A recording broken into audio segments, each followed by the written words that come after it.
I saw the Great Pyramid and got thirsty. Maybe it was all the sand. So dry and yellow, it seemed to stretch on. Forever. It even made the sky look dry. I poked my mom in the side. Mom, I'm really thirsty. Not now, she said. She had one hand up on her forehead, shielding her eyes from the bright sun as she stared up at the enormous pyramid. Not now. What does not now mean? I was thirsty. Now.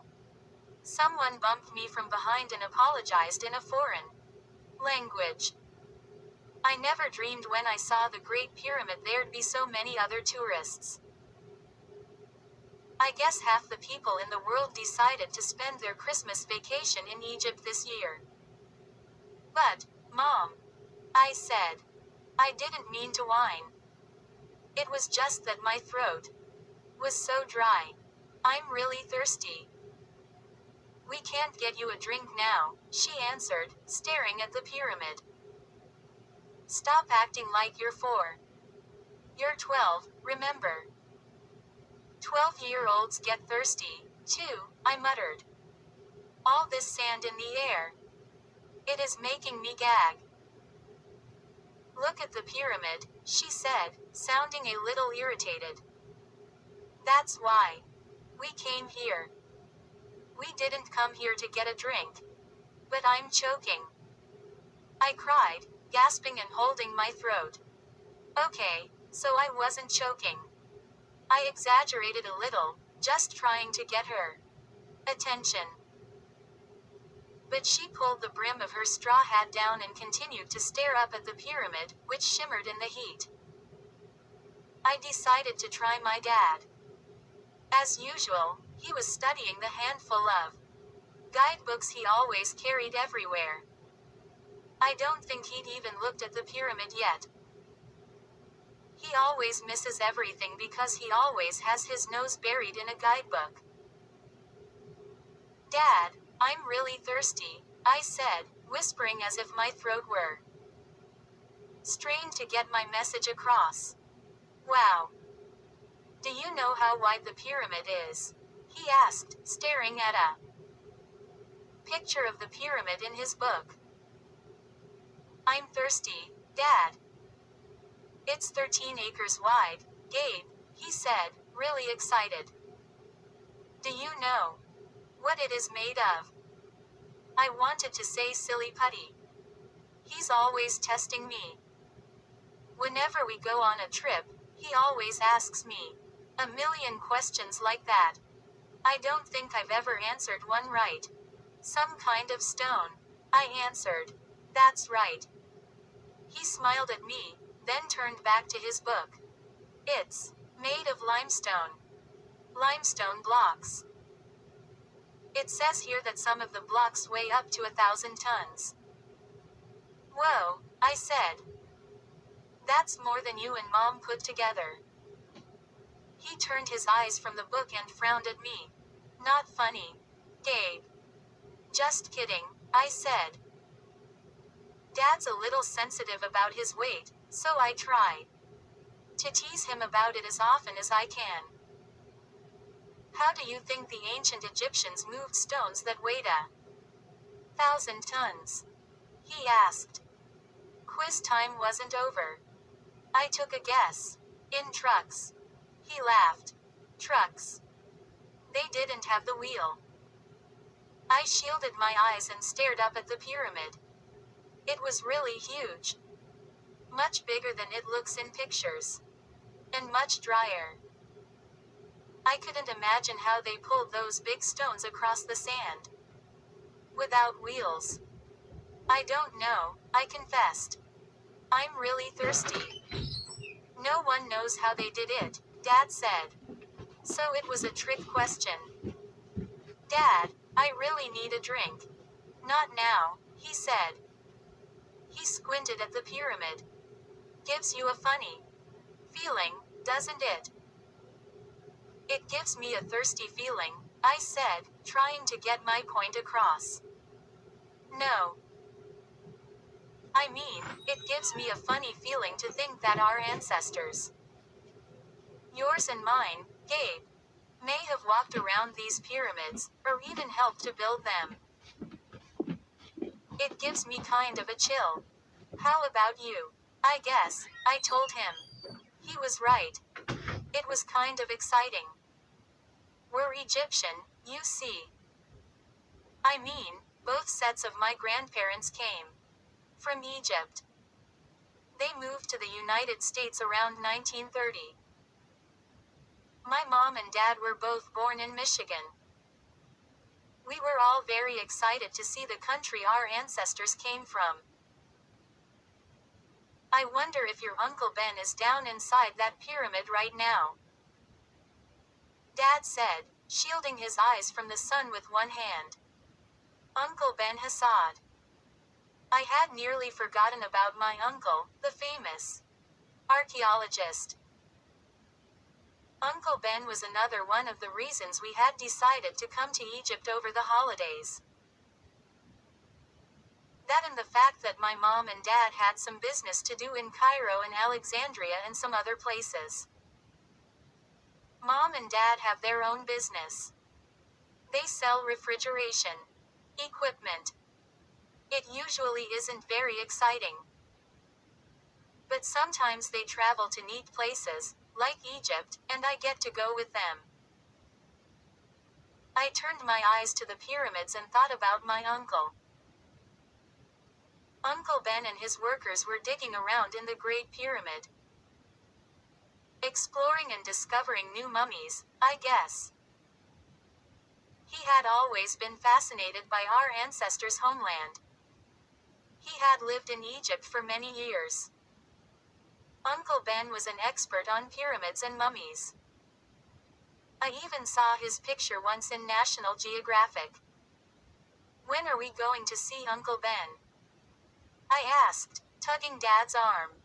I accidentally tugged too hard, and the guidebooks fell out of his hands. I helped him pick them up. Not today, Dad said, making a face. He didn't like to bend over to pick up things. His stomach got in the way. Ben's going to meet us in Cairo in a few days. Why don't we go up to the pyramid and see if he's there now? I asked impatiently.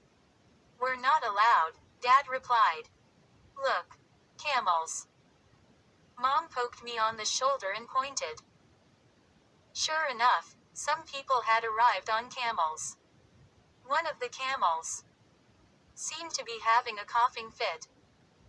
I guess he was thirsty, too. The people riding the camels were tourists and they looked very uncomfortable.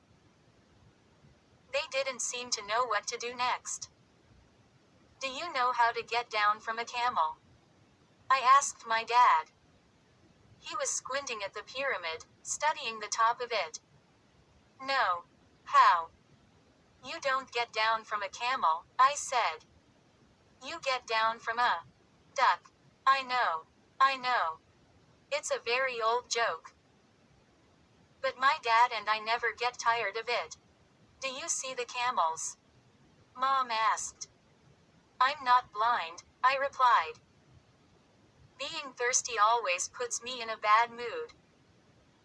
Besides, what was so exciting about camels? They were really gross looking, and they smelled like my gym socks after a basketball game. What's your problem? Mom asked, fiddling with her straw hat. I told you, I said, not meaning to sound so angry. I'm thirsty. Gabe, really?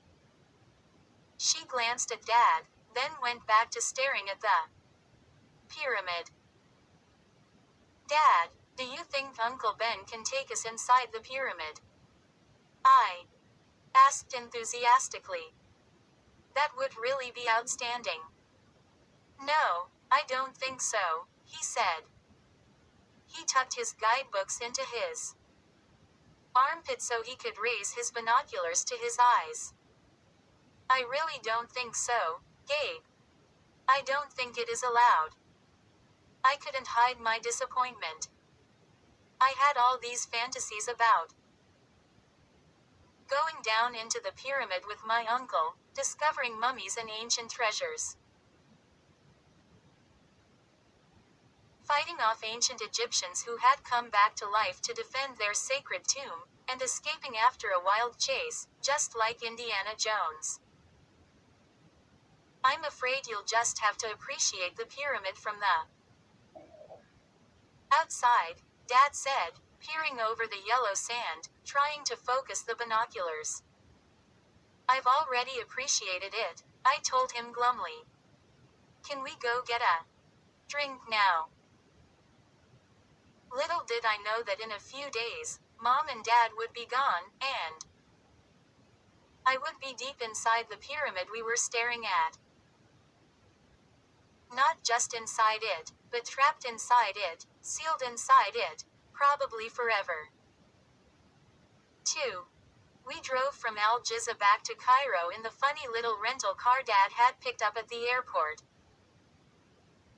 It wasn't a long drive, but it seemed long to me. The car was just a little bit bigger than some of my old remote control cars, and my head hit the ceiling with every bump. I'd brought my Game Boy with me, but Mom made me put it away so that I could watch the Nile as the road followed along its bank. It was very wide and very brown. No one else in your class is seeing the Nile this Christmas, Mom said, the hot wind blowing her brown hair through the open car window. Can I play with my Game Boy now? I asked. I mean, when you get right down to it, a river is a river. An hour or so later, we were back in Cairo with its narrow, crowded streets. Dad made a wrong turn and drove us into some kind of market, and we were trapped in a little alley behind a herd of goats for nearly half an hour. I didn't get a drink till we got back to the hotel, and by that time, my tongue was the size of a salami and hanging down to the floor just like Elvis. He's our Cocker Spaniel back home. I'll say one nice thing about Egypt.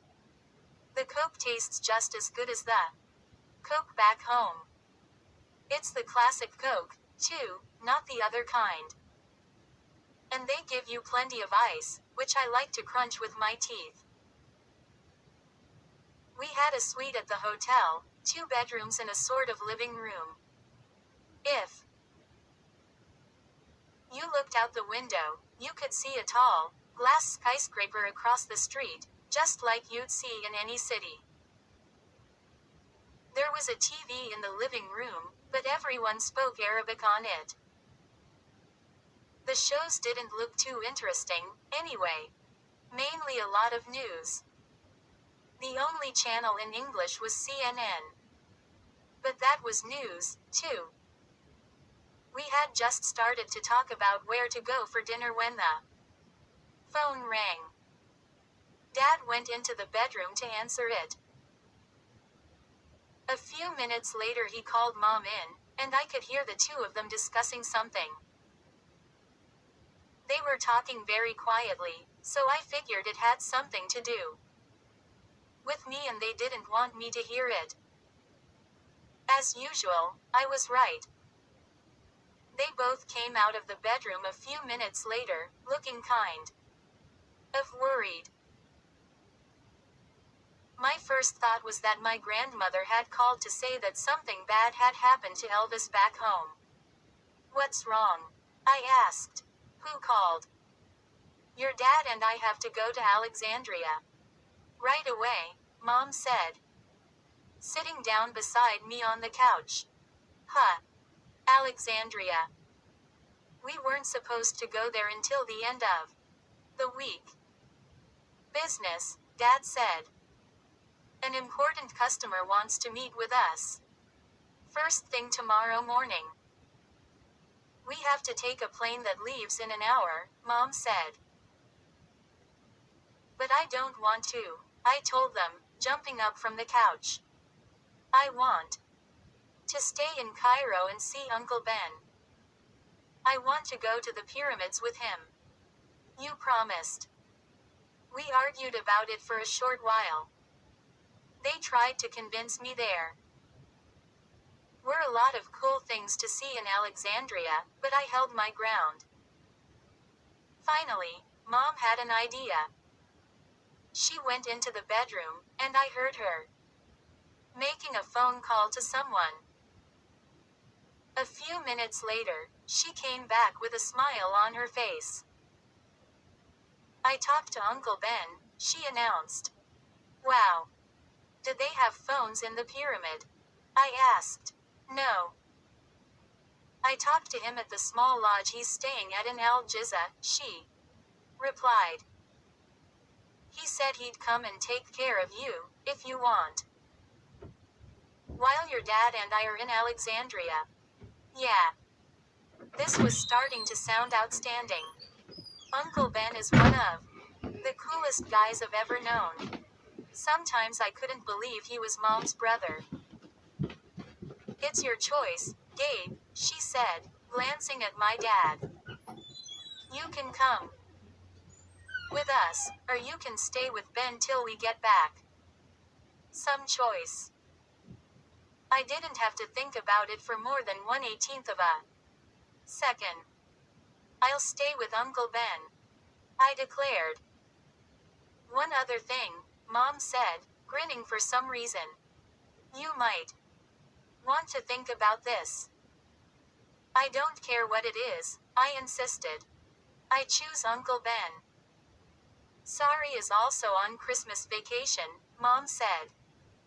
And she's staying with him, too. Barf.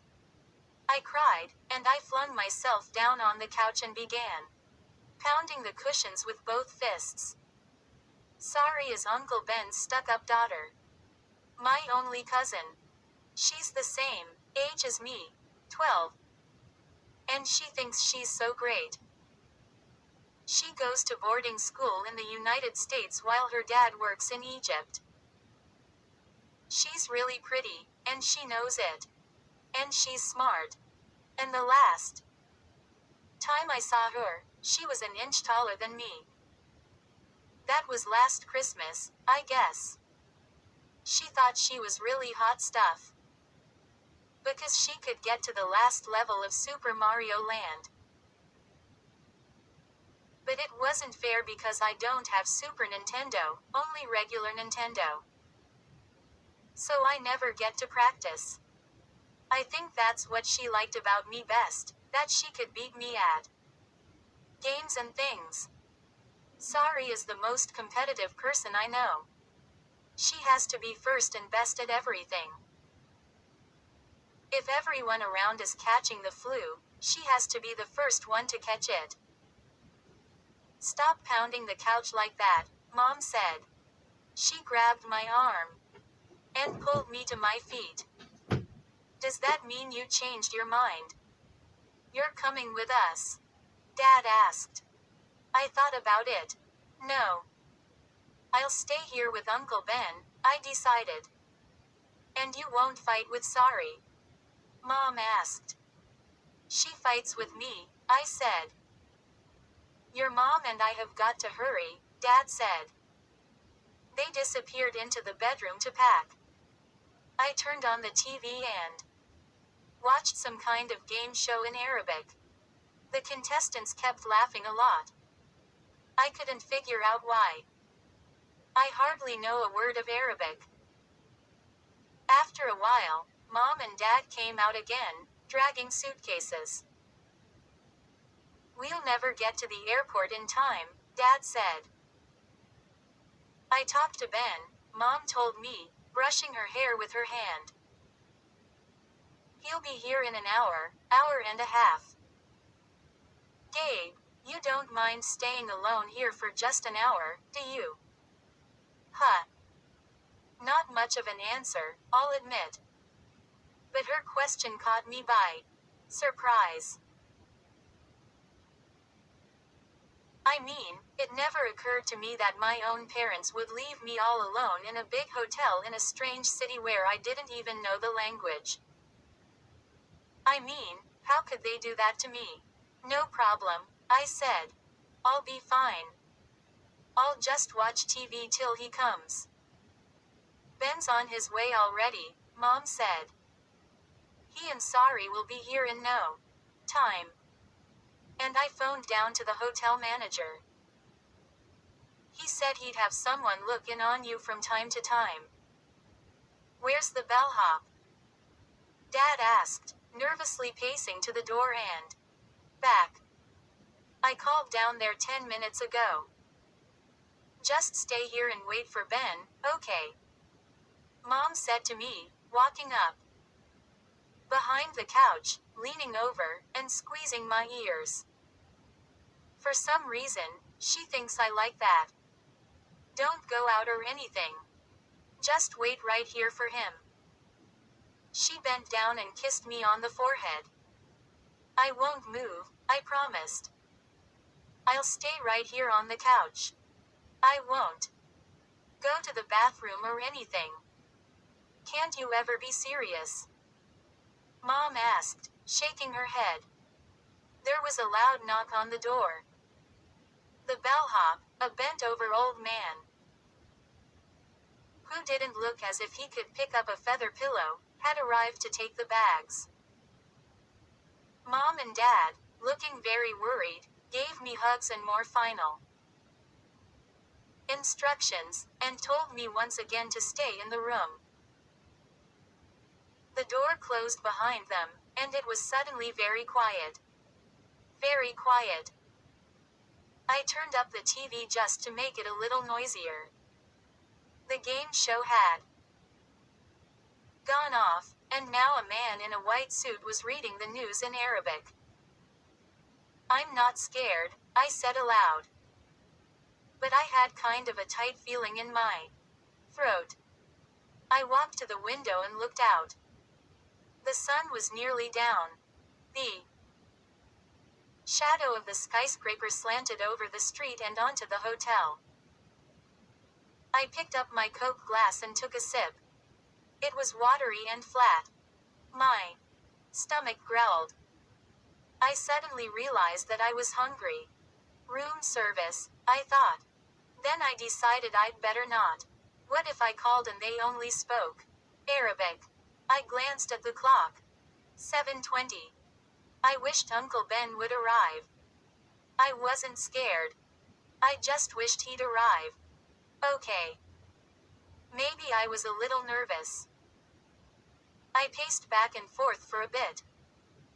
I tried playing Tetris on the Game Boy. But I couldn't concentrate, and the light wasn't very good. Sari is probably a champ at Tetris, I thought bitterly. Where were they? What was taking so long? I began to have horrible, frightening thoughts. What if they can't find the hotel? What if they get mixed up and go to the wrong hotel? What if they're in a terrible car crash and die? And I'm all by myself. In Cairo for days and days. I know. They were dumb thoughts. But they're the kind of thoughts you have when you're alone in a strange place, waiting for someone to come. I glanced down and realized I had taken the mummy hand out of my jeans pocket. It was small, the size of a child's hand. A little hand wrapped in papery brown gauze. I had bought it at a garage sale a few years ago, and I always carried it around as a good luck charm. The kid who sold it to me called it a summoner. He said it was used to summon evil spirits, or something. I didn't care about that. I just thought it was an outstanding bargain for $2. I mean, what a great thing to find at a garage sale. And maybe it was even real. I tossed it from hand to hand as I paced the length of the living room. The TV was starting to make me nervous, so I clicked it off. But now the quiet was making me nervous. I slapped the mummy hand against my palm and kept pacing. Where were they? They should have been here by now. I was beginning to think that I'd made the wrong choice. Maybe I should have gone to Alexandria with Mom and Dad. Then I heard a noise at the door. Footsteps. Was it them? I stopped in the middle of the living room and listened, staring past the narrow front hallway to the door. The light was dim in the hallway, but I saw the doorknob turn. That's strange, I thought. Uncle Ben would knock first. Wouldn't he? The doorknob turned. The door started to creak open. Hey. I called out, but the word choked in my throat. Uncle Ben would knock. He wouldn't just barge in. Slowly, the door squeaked open as I stared, frozen in the middle of the room, unable to call out. Standing in the doorway was a tall, shadowy figure. I gasped as the figure lurched into the room, and I saw it clearly. Even in the dim light, I could see what it was. A mummy.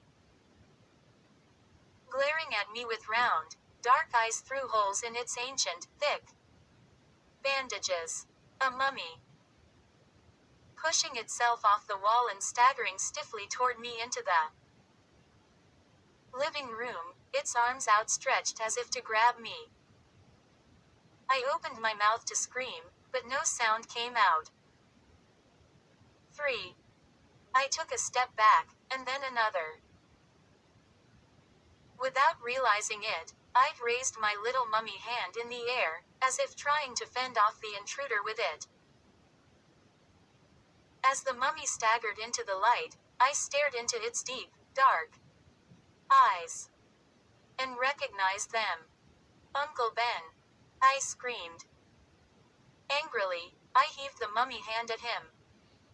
It hit his bandaged chest and bounced off.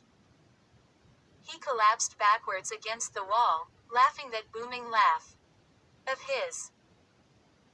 And then I saw Sari poking her head in the doorway. She was laughing, too. They both thought it was hilarious. But my heart was pounding so hard, I thought it was going to pop out of my chest. That wasn't funny. I shouted angrily, balling my hands into fists I at forget you're on my microphone. sides. I have to have it on microphone, I took a deep unfortunately. breath, I don't mean to then talk right through another, it. Probably an trying to important get my part or breathing something, to but it return to crackles normal. and everything the other way, so I have to go I with told you this. he'd be scared, Thank you. Sari said, walking into the room, a big, superior grin on For her face. everything. Oh, wow. Uncle Ben was laughing so hard, he had tears running down his bandaged face. He was a big man, tall and broad, and his laughter shook the room. You weren't that scared. Were you, Gabe? I knew it was you, I said, my heart still pounding as if it were a wind-up toy someone had wound up too tight. I recognized you right away. You sure looked scared, Sari insisted. I didn't want to spoil the joke, I replied, wondering if they could see how terrified I really was. You should have seen the look on your face. Uncle Ben cried, and started laughing all over again. I told Daddy he shouldn't do it, Sari said, dropping down onto the couch.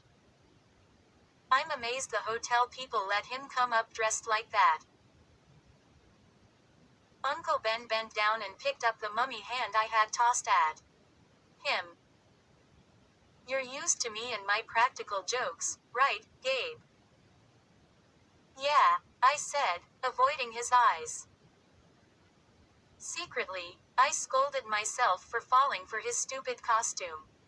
I was always falling for his dumb jokes. Always. And, now, There was Sari grinning at me from the couch, knowing I was so scared that I'd practically had a cow. Uncle Ben pulled some of the bandages away from his face. He stepped over and handed the little mummy hand back to me. "Where'd you get that?" he asked. "Garage sale," I told him. I started to ask him if it was real, but he surrounded me in a big bear hug. The gauze felt rough against my cheek. "Good to see you, Gabe," he said softly. "You've grown taller." "Almost as tall as me," Sari chimed in. Uncle Ben motioned to her. "Get up and help me pull this stuff off." "I kind of like the way you look in it," Sari said. "Get over here," Uncle Ben insisted. Sari got up with a sigh, tossing her straight black hair behind her shoulders. She walked over to her dad and started unraveling the bandages. "I got a little carried away with this mummy thing, Gabe," Uncle Ben admitted, resting his arm on my shoulder as Sari continued working. "But it is just because I'm so excited about what's going on at the pyramid." "What's going on?" I asked eagerly. "Daddy's discovered a whole new burial chamber," Sari broke in, before her dad had a chance to tell me himself. "He's exploring parts of the pyramid that have been undiscovered for thousands of years." "Really?" I cried. "That's outstanding." Uncle Ben chuckled. "Wait till you see it." "See it?" I wasn't sure what he meant. "You mean you're going to take me into the pyramid?" My voice was so high that only dogs could hear it. But I didn't care. I couldn't believe my good luck. I was actually going inside the Great Pyramid, into a section that hadn't been discovered until now. "I have no choice," Uncle Ben said dryly. "What else am I going to do with you two?" "Are there mummies in there?" I asked. "Will we see actual mummies? Do you miss your mummy?" Sari said, her lame idea of a joke. I ignored her. "Is there treasure down there, Uncle Ben? Egyptian relics? Are there wall paintings?" "Let's talk about it at dinner," he said, tugging off the last of the bandages. He was wearing a plaid sport shirt and baggy chinos under all the gauze. "Come on. I'm starving." "Race you downstairs," Sari said, and shoved me out of the way to give herself a good head start out of the room. We ate downstairs in the hotel restaurant. There were palm trees painted on the walls, and miniature palm trees planted in big pots all around the restaurant. Large wooden ceiling fans whirled slowly overhead. The three of us sat in a large booth, Sari and I across from Uncle Ben. We studied the long menus. They were printed in Arabic and English. "Listen to this, Gabe," Sari said, a smug smile on her face. She began to read the Arabic words aloud. What a show-off. The white-suited waiter brought a basket of flat pita bread and a bowl of green stuff to dip the bread in. I ordered a club sandwich and French fries. Sari ordered a hamburger. Later, as we ate our dinner, Uncle Ben explained a little more about what he had discovered at the pyramid. "As you probably know," he started, tearing off a chunk of the flat bread, "the pyramid was built sometime around 2500 BC during the reign of the pharaoh Khufu." "Gesundheit," Sari said. Another lame joke. Her father chuckled. I made a face at her. "It was the biggest structure of its time," Uncle Ben said. "Do you know how wide the base of the pyramid is?"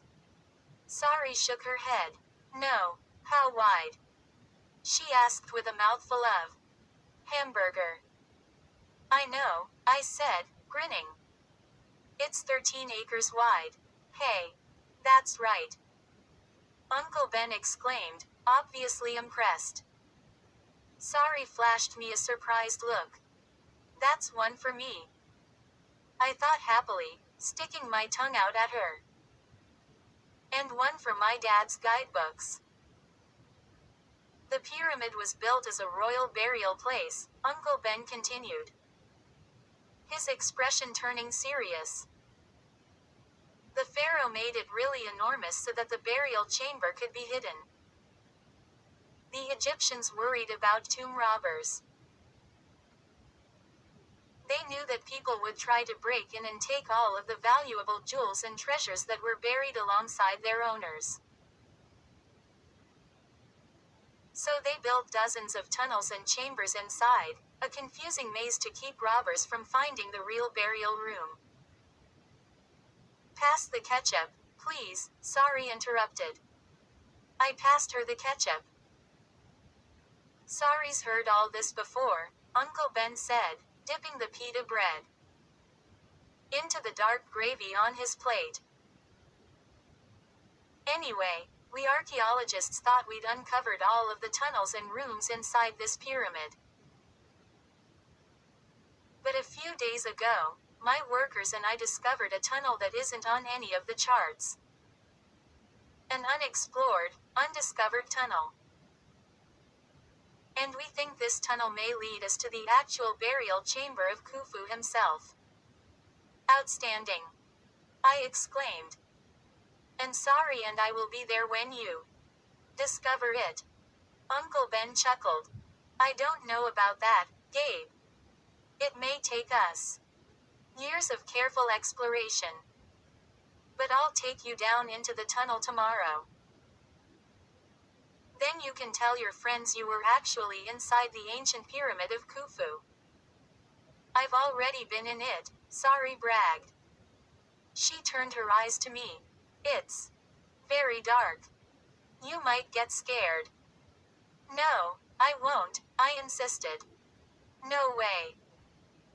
The three of us spent the night in my parents' hotel room.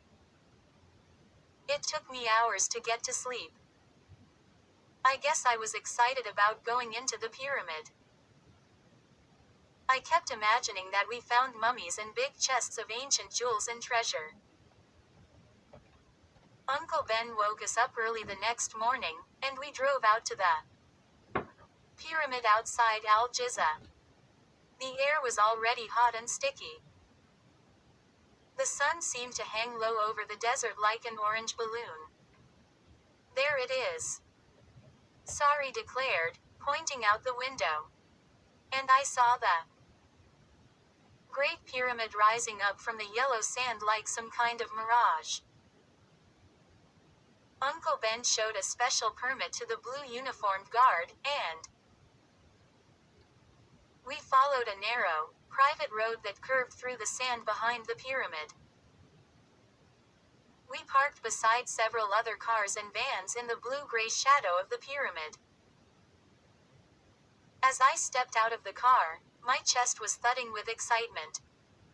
I stared up at the enormous, worn stones of the Great Pyramid. It's over 4,000 years old, I thought. I'm about to go inside something that was built 4,000 years ago. Your sneakers untied, Sorry said, pointing. She sure knew how to bring a guy back down to earth. I bent in the sand to tie my sneaker. For some reason, the left one was always coming untied, even when I double knotted it. My workers are already inside, Uncle Ben told us. Now, stick close together, okay? Don't wander off. The tunnels really are like a maze. It's very easy to get lost. No problem, I said, my trembling voice revealing how nervous and excited I was. Don't worry. I'll keep an eye on Gabe, Dad, Sorry said. She was only 2 months older than me. Why did she have to act like she was my babysitter or something? Uncle Ben handed us both flashlights. Clip them onto your jeans as we go in, he instructed. He gazed at me. You don't believe in curses, do you? You know. The ancient Egyptian kind. I didn't know how to reply, so I shook my head. Good, Uncle Ben replied, grinning. Because one of my workers claims we've violated an ancient decree by entering this new tunnel, and that we've activated some curse. We're not scared, Sari said, giving him a playful shove toward the entrance. Get going, Dad. And seconds later, we were stepping into the small, square opening cut into the stone. Stooping low, I followed them through a narrow tunnel that seemed to slope gradually down. Uncle Ben led the way, lighting the ground with a bright halogen flashlight. The pyramid floor was soft and sandy. The air was cool and damp. The walls are granite, Uncle Ben said, stopping to rub a hand along the low ceiling. All of the tunnels were made of limestone. The temperature dropped suddenly. The air felt even wetter. I suddenly realized why Uncle Ben had made us wear our sweatshirts. If you're scared, we can go back, Sari said. I'm fine, I replied quickly. The tunnel ended abruptly. A pale yellow wall rose up in front of us. Ben's flashlight darted over a small, dark hole in the floor. Down we go, Ben said, groaning as he dropped to his knees. He turned back to me. Afraid there are no stairs down to the new tunnel. My workers installed a rope ladder. Just take your time on it, take it slowly, one rung at a time, and you'll be fine. No problem, I said. But my voice cracked. Don't look down, Sari advised. It might make you dizzy, and you'll fall. Thanks for the encouragement, I told her. I pushed my way past her. I'll go down first, I said. I was already tired of her acting so superior. I decided to show her who was brave and who wasn't. No. Let me go first, Uncle Ben said, raising a hand to stop me. Then I'll shine the light up at the ladder and help you down. With another groan, he maneuvered himself into the hole. He was so big, he nearly didn't fit. Slowly, he began to lower himself down the rope ladder. Sari and I leaned over the hole and peered down, watching him descend. The rope ladder wasn't very steady. It swung back and forth under his weight as he slowly, carefully, made his way down. It's a long way down, I said softly. Sari didn't reply. In the shadowy light, I could see her worried expression. She was chewing on her lower lip as her dad reached the tunnel floor. She was nervous, too. That cheered me up a lot. Okay, I'm down. You're next, Gabe, Uncle Ben called up to me. I turned and swung my feet onto the rope ladder. I grinned at Sari. See ya. I lowered my hands to the sides of the rope ladder. And as I slid them down, I cried out. Ow. The rope wasn't smooth. It was coarse. It cut my hands. The sharp stab of pain made me lift my hands. And before I even realized what was happening, I started to fall. 2 hands reached down for mine. They shot through the air and grabbed my wrists. Hold on. Sari cried. She had slowed my fall just enough to allow me to grab back onto the sides of the rope ladder. Oh, wow. I managed to utter. That was the best I could do. I gripped the rope for dear life, waiting for my heart to stop pounding. I closed my eyes and didn't move.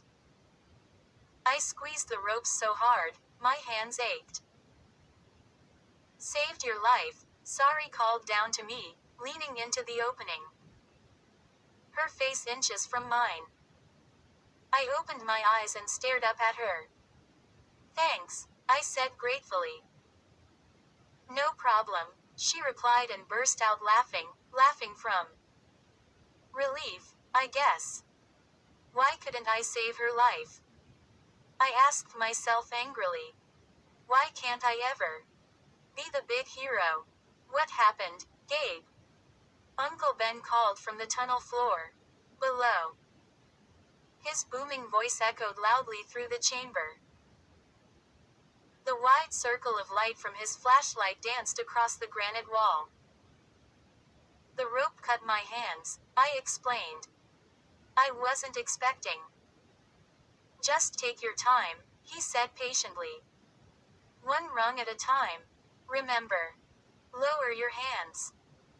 Don't slide them, Sari advised, her face poking through the hole above me. Okay, I said, starting to breathe normally. I took a deep breath and held it. Then, slowly, carefully, I made my way down the long rope ladder. A short while later, all three of us were standing on the tunnel floor, holding our lighted flashlights, our eyes following the circles of light. This way, Uncle Ben said quietly, and he headed off to the right, walking slowly, stooping because of the low ceiling. Our sneakers crunched on the sandy floor. I saw another tunnel leading off to the right, then another tunnel on the left. We're breathing air that is 4,000 years old, Ben said, keeping his light aimed on the floor ahead of him. Smells like it, I whispered to Sari. She laughed. The air really did smell old. Kind of heavy and musty. Like someone's attic. The tunnel widened a little as it curved to the right. We're going deeper into the earth, Ben said. Does it feel like you're going downhill? Sari and I both muttered that it did. Dad and I explored one of the side tunnels yesterday, Sari told me. We found a mummy case inside a tiny room. A beautiful one in perfect condition.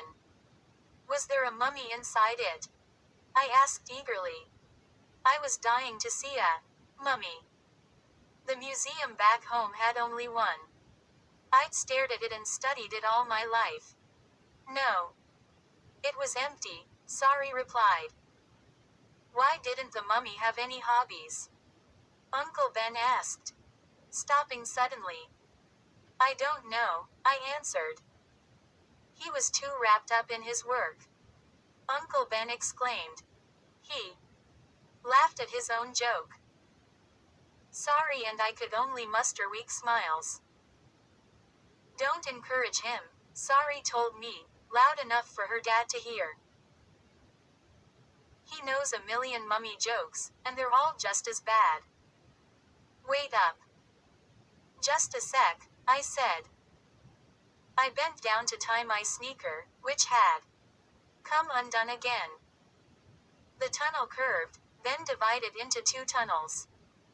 Uncle Ben led us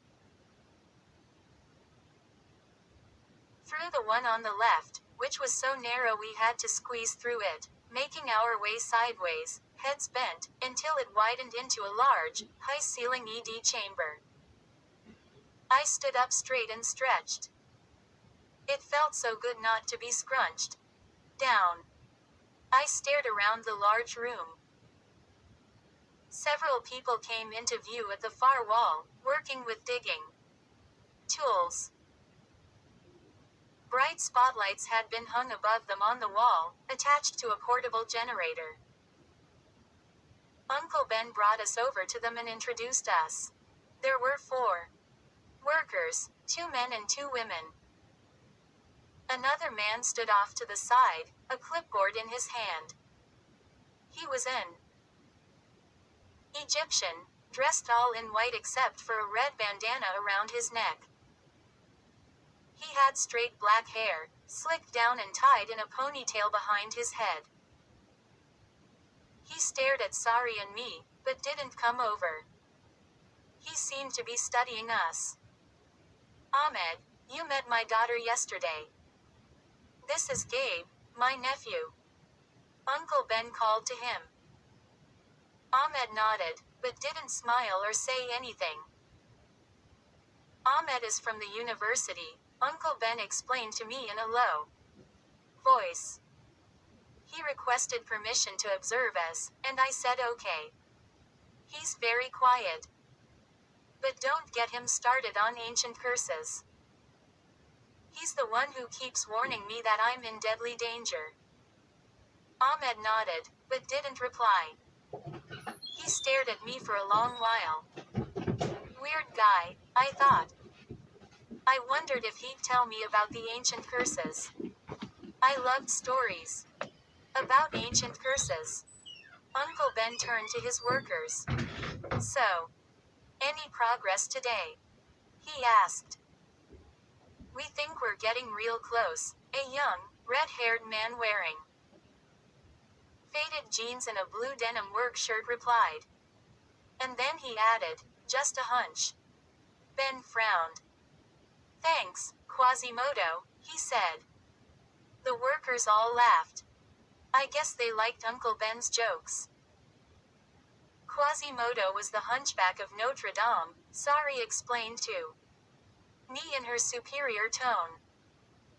I know, I replied irritably. I get it. We could be heading in the wrong direction altogether, Uncle Ben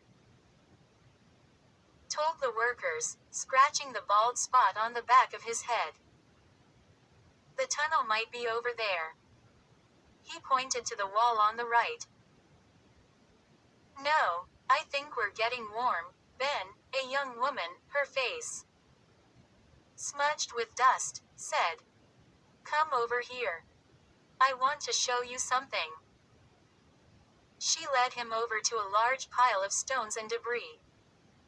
He shined his light where she was pointing. Then he leaned closer to examine what she was showing him. That's very interesting, Christy, Uncle Ben said, rubbing his chin. They fell into a long discussion. After a while, 3 other workers entered the chamber, carrying shovels and picks. One of them was carrying some kind of electronic equipment in a flat metal case. It looked a little like a laptop computer. I wanted to ask Uncle Ben what it was, but he was still in the corner, involved in his discussion with the worker named Christy. Sari and I wandered back toward the tunnel entrance. I think he's forgotten about us, Sari said sullenly. I agreed, shining my flashlight up at the high, cracked ceiling. Once he gets down here with the workers, he forgets everything but his work, she said, sighing. I can't believe we're actually inside a pyramid, I exclaimed. Sari laughed. She kicked at the floor with one sneaker. Look. Ancient dirt, she said. Yeah. I kicked up some of the sandy dirt, too. I wonder who walked here last. Maybe an Egyptian priestess. Maybe a pharaoh. They might have stood right here on this spot. Let's go exploring, Sari said suddenly. Huh. Her dark eyes gleamed, and she had a really devilish look on her face. Let's go, Gaby. Let's check out some tunnels or something. Don't call me Gaby, I said. Come on, sorry, you know I hate that. Sorry, she apologized, giggling. You coming? We can't, I insisted, watching Uncle Ben. He was having some kind of argument with the worker carrying the thing that looked like a laptop. Your dad said we had to stick together. He said. He'll be busy here for hours, she interrupted, glancing back at him. He won't even notice we're gone. Really? But, sorry. I started. Besides, she continued, putting her hands on my shoulders and pushing me backwards toward the chamber door, he doesn't want us hanging around. We'll only get in the way. Sorry. I went exploring yesterday, she said, pushing me with both hands. We won't go far. You can't get lost. All the tunnels lead back to this big room. Really. I just don't think we should, I said, my eyes on Uncle Ben. He was down on his hands and knees now, digging against the wall with some kind of a pick. Let go of me, I told her. Really. And then she said what I knew she'd say. What she always says when she wants to get her way. Are you chicken? No, I insisted. You know your dad said. Chicken, chicken, chicken. She began clucking like a chicken. Really obnoxious. Stop it, sorry. I tried to sound tough and menacing. Are you chicken, Gaby? She repeated, grinning at me as if she'd just won some big victory. Huh, Gaby. Stop calling me that. I insisted.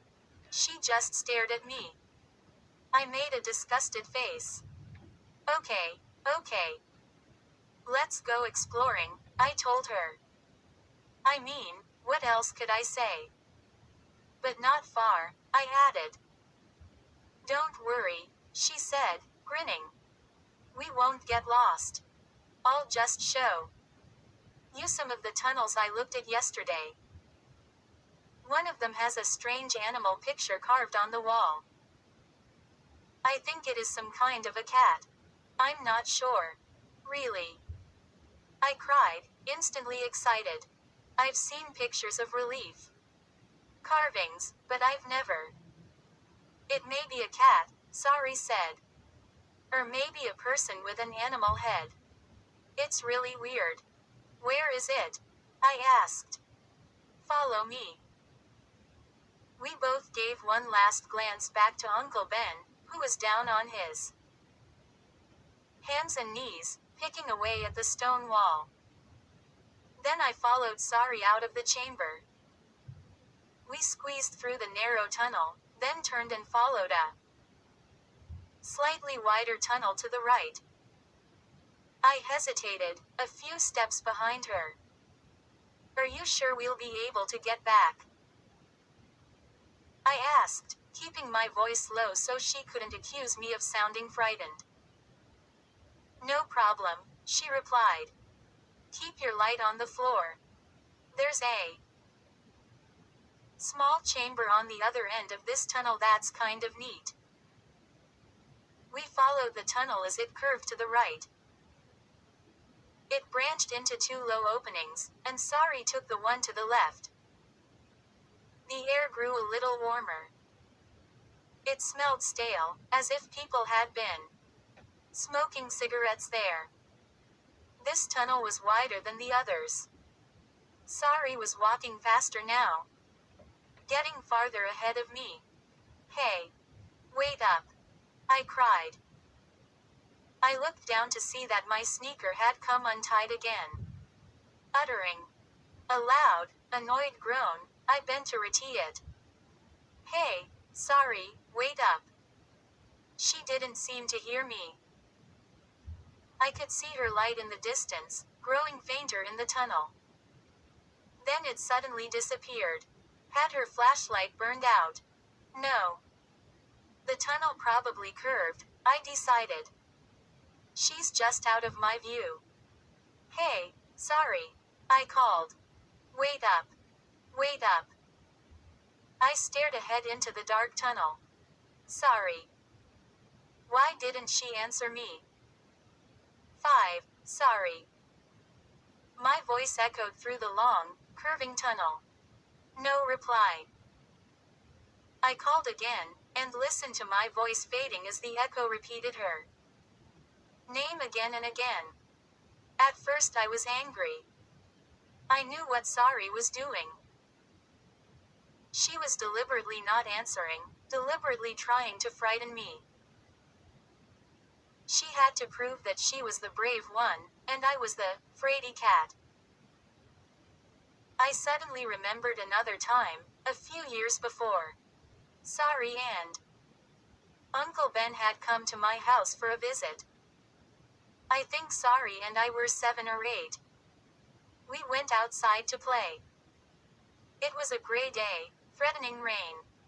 Sari had a jump rope and was showing off, as usual, showing me how good she was at it. Then, of course, when she let me try it, I tripped and fell, and she laughed like crazy. I decided to get back at her by taking her to this deserted old house a couple blocks up the street. The kids in the neighborhood all believed the house was haunted.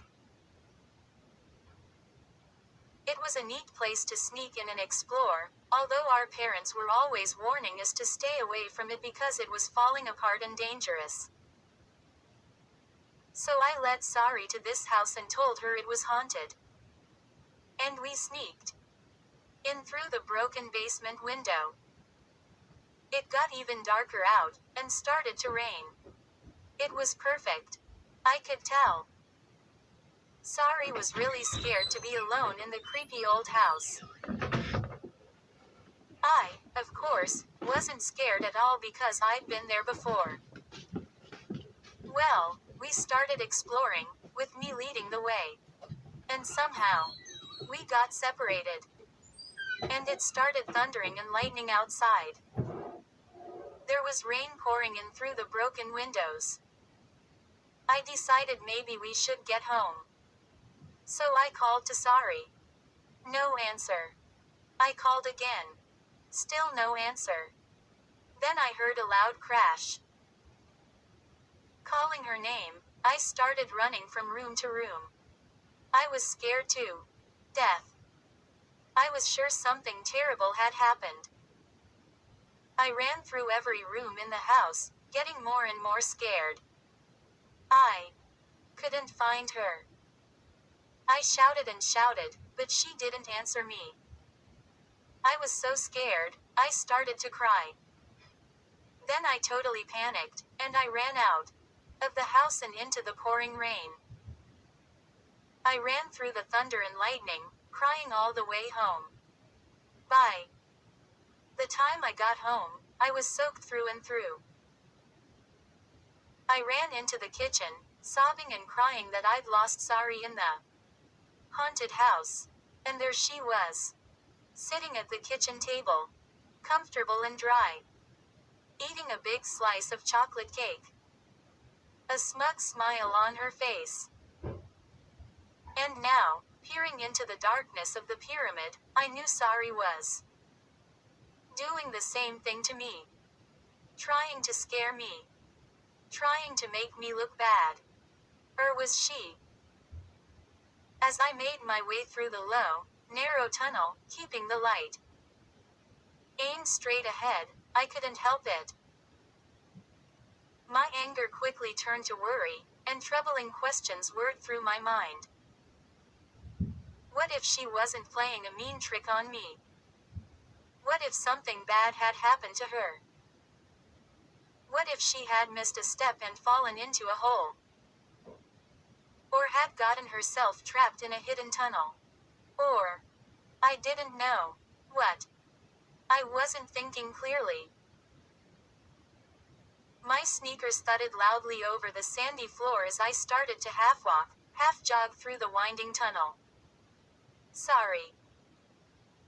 I called, frantically now, not caring whether I sounded frightened or not. Where was she? She wasn't that far ahead of me. I should at least be able to see that light from her flashlight, I thought. Sorry. There was no place for her to hide in this narrow space. Was I following the wrong tunnel? No. I had been in the same tunnel all along. The same tunnel I had watched her disappear in. Don't say disappear, I scolded myself. Don't even think the word. Suddenly the narrow tunnel ended. A small opening led into a small, square room. I flashed the light quickly from side to side. Sorry. No sign of her. The walls were bare. The air was warm and stale. I moved that flashlight rapidly across the floor, looking for Sari's footprints.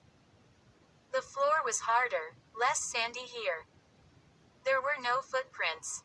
Oh. I uttered a low cry when my light came to rest on the object against that far wall. My heart pounding, I eagerly took a few steps closer until I was just a few feet from it.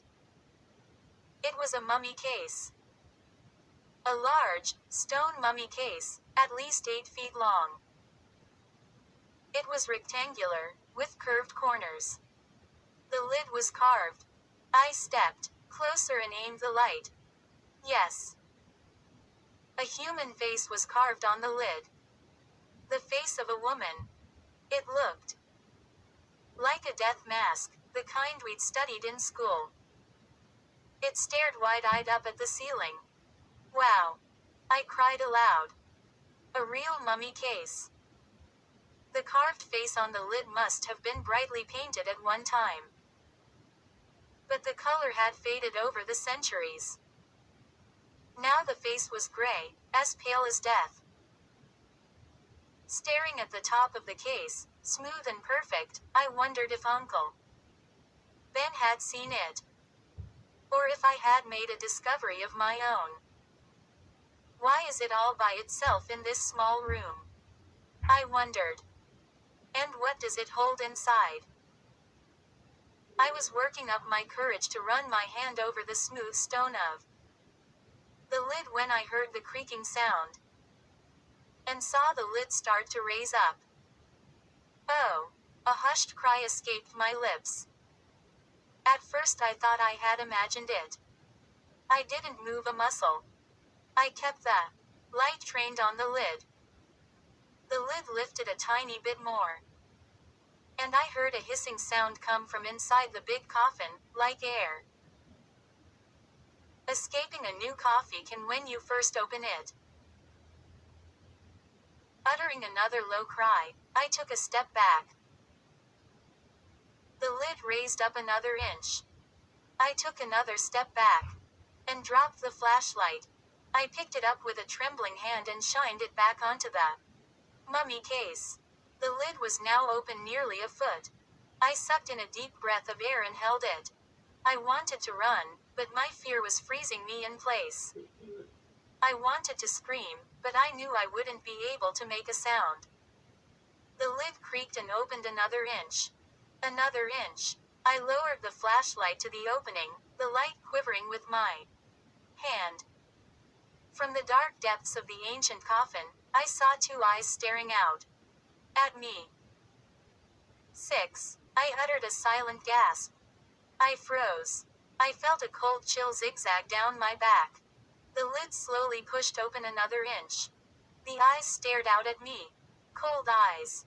Evil eyes. Ancient eyes. My mouth dropped open. And before I even realized it, I started to scream. Scream at the top of my lungs. As I screamed, unable to turn away, unable to run, unable to move, the lid slid open all the way. Slowly, as if in a dream, a dark figure raised itself from the depths of the mummy case and climbed out. Sorry. A broad smile widened across her face. Her eyes glowed gleefully. Sorry. That wasn't funny. I managed to shout in a high-pitched voice. That bounced off the stone walls. But now she was laughing too hard to hear me. Loud, scornful laughter. I was so furious, I searched frantically for something to throw at her. But there wasn't anything, not even a pebble on the floor. Staring at her, my chest still heaving from my fright, I really hated her. Then, she had made a total fool of me. There I had been, screaming like a baby. I knew she'd never let me live it down. Never.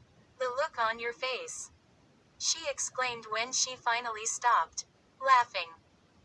I wish I had a camera. I was too angry to reply. I just growled at her. I pulled the little mummy hand from my back pocket and began rolling it around in my hand. I always fiddled with that hand when I was upset. It usually helped to calm me. But now I felt as if I'd never calm down. I told you I'd found an empty mummy case yesterday, she said, brushing the hair back off her face. Didn't you remember? I growled again. I felt like a total dork. First I'd fallen for her dad's stupid mummy costume. And now this. Silently to myself I vowed to pay her back. If it was the last thing I ever did. She was still chuckling about her big deal joke. The look on your face, she said again, shaking her head. Rubbing it in. You wouldn't like it if I scared you, I muttered angrily. You couldn't scare me, she replied. I don't scare so easy. Ha. That was the best comeback I could think of. Not very clever, I know. But I was too angry to be clever. I was imagining myself picking Sari up and tossing her back into the mummy case, pulling down the lid, and locking it, when I heard footsteps approaching in the tunnel. Glancing over at Sari, I saw her expression change. She heard them, too. A few seconds later, Uncle Ben burst into the small room. I could see, immediately, even in the dim light, that he was really angry. I thought I could trust you too, he said, talking through gritted teeth. Dad. Sari started. But he cut her off sharply. I trusted you not to wander off without telling me. Do you know how easy it is to get lost in this place? Lost forever. Dad, Sari started again. I was just showing Gabe this room I discovered yesterday. We were going to come right back. Really? There are hundreds of tunnels, Uncle Ben said heatedly, ignoring Sari's explanation. Maybe thousands. Many of them have never been explored. No one has ever been in this section of the pyramid before. We have no idea what dangers there are. You two can't just wander off by yourselves. Do you know how frantic I was when I turned around and you were gone? Sari and I both said in unison. Let's go, Uncle Ben said, gesturing to the door with his flashlight. Your pyramid visit is over for today. We followed him into the tunnel. I felt really bad. Not only had I fallen for Sari's stupid joke, but I'd made my favorite uncle really angry. Sari always gets me into trouble, I thought bitterly. Since we were little kids. Now she was walking ahead of me, arm in arm with her dad, telling him something, her face close to his ear. Suddenly they both burst out laughing and turned back to look at me. I could feel my face getting hot. I knew what she'd told him. She'd told him about hiding in the mummy case and making me scream like a scared baby. And now they were both chuckling about what a jerk I was. Merry Christmas to you, too, I called bitterly. And that made them laugh even harder. We spent the night back in the hotel in Cairo. I beat Sari in 2 straight games of Scrabble, but it didn't make me feel any better. She kept complaining that she had only vowels, and so the games weren't fair. Finally, I put my Scrabble set back in my room, and we sat and stared at the TV. The next morning, we had breakfast in the room. I ordered pancakes. But they didn't taste like any pancakes I'd ever eaten. They were tough and grainy, as if they were made of cowhide or something. What are we doing today? Sari asked Uncle Ben, who was still yawning and stretching after 2 cups of black coffee. I have an appointment at the Cairo Museum, he told us, glancing at his wristwatch. It's just a couple of blocks away. I thought you two might like to wander around the museum while I have my meeting. Ooh, thrills and chills, Sari said sarcastically. She slurped up another spoonful of Frosted Flakes. The little Frosted Flakes box had Arabic writing all over it, and Tony the tiger was saying something in Arabic. I wanted to save it and take it home to show my friends. But I knew Sari would make fun of me if I asked her for it, so I didn't. The museum has an interesting mummy collection, Gabe, Uncle Ben said to me. He tried to pour himself a 3rd cup of coffee, but the pot was empty. You'll like it. Unless they climb out of their cases, Sari said. Lame. Really lame. I stuck my tongue out at her. She tossed a wet frosted flake across the table at me. When are my mom and dad getting back? I asked Uncle Ben. I suddenly realized I missed them. He started to answer, but the phone rang. He walked into the bedroom and picked it up. It was an old-fashioned black telephone with a dial instead of buttons. As he talked, his face filled with concern. Change of plans, he said a few seconds later, hanging up the receiver and coming back into the living room. What's the matter, Daddy? Sari asked, shoving her cereal bowl away. It's very strange, he replied, scratching the back of his head.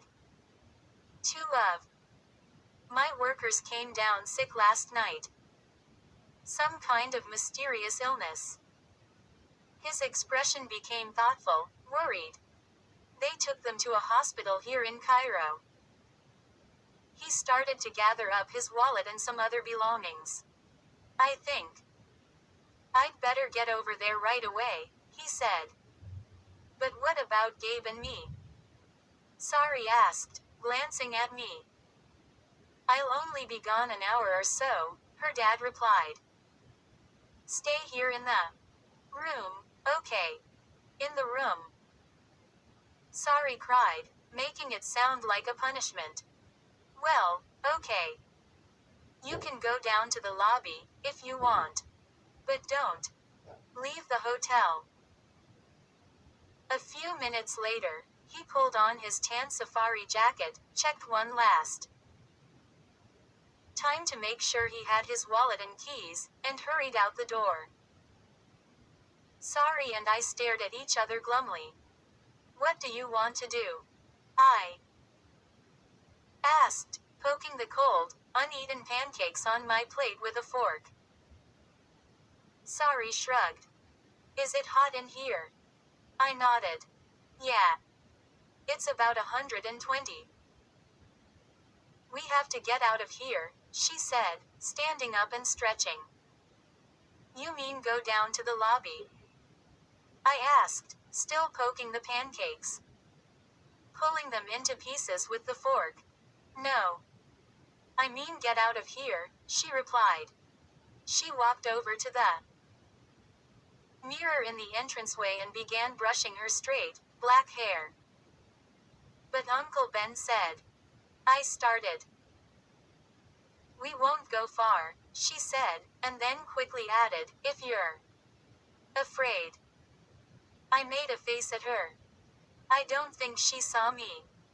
She was busy admiring herself in the mirror. Okay, I told her. We could go to the museum. Your dad said it was just a block away. I was determined not to be the wimp anymore. If she wanted to disobey her dad and go out, fine with me. From now on, I decided, I'll be the macho guy. No repeats of yesterday. Ever again. The museum. She made a face. Well. Okay, she said, turning to look at me. We're 12, after all. It's not like we're babies. We can go out if we want. Yes, we can, I said.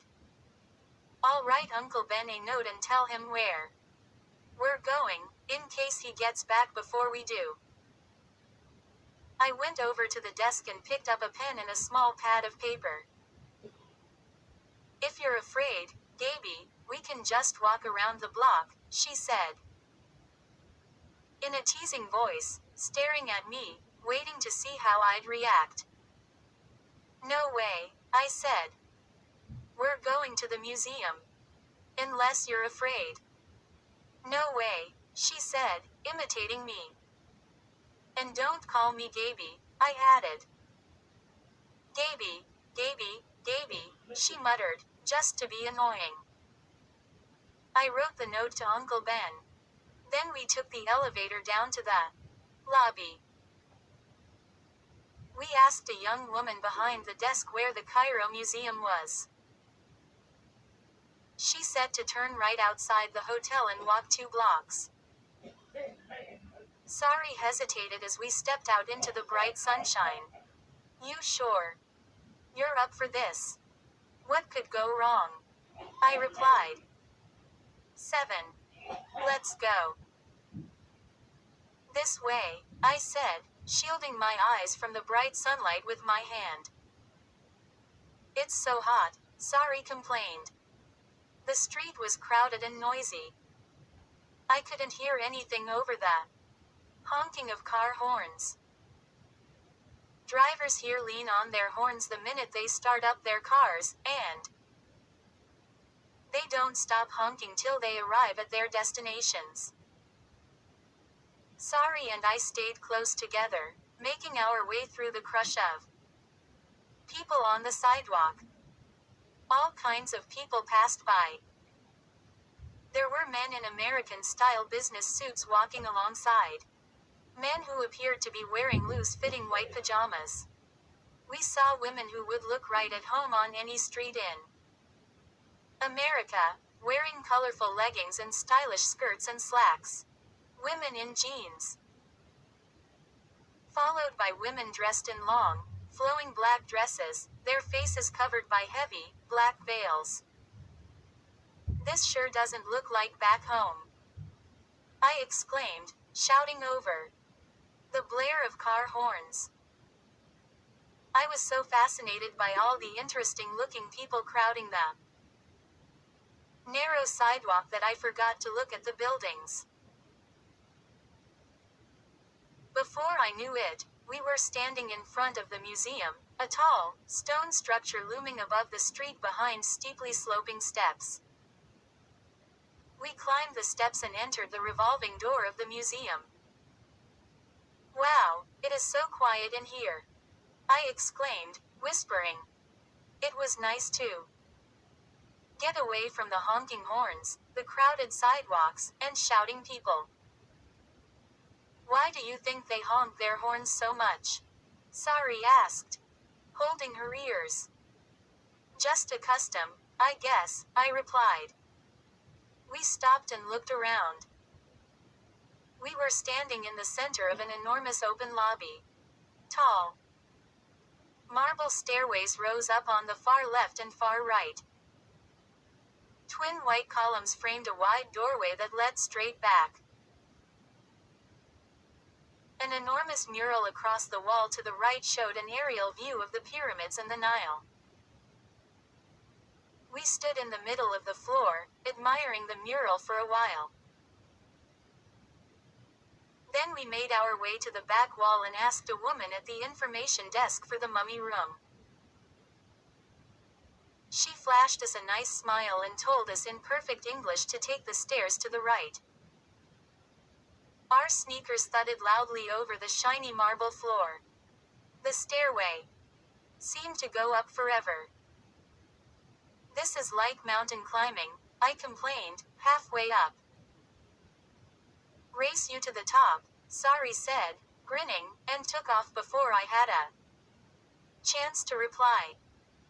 Of course she beat me by about 10 steps. I waited for her to call me slowpoke or snail face or something. But she had already turned to see what lay ahead of us. A dark, high-ceilinged room seemed to stretch on forever. A glass case stood centered in the entryway. Inside was a detailed construction of wood and clay. I went up close to take a good look. The construction showed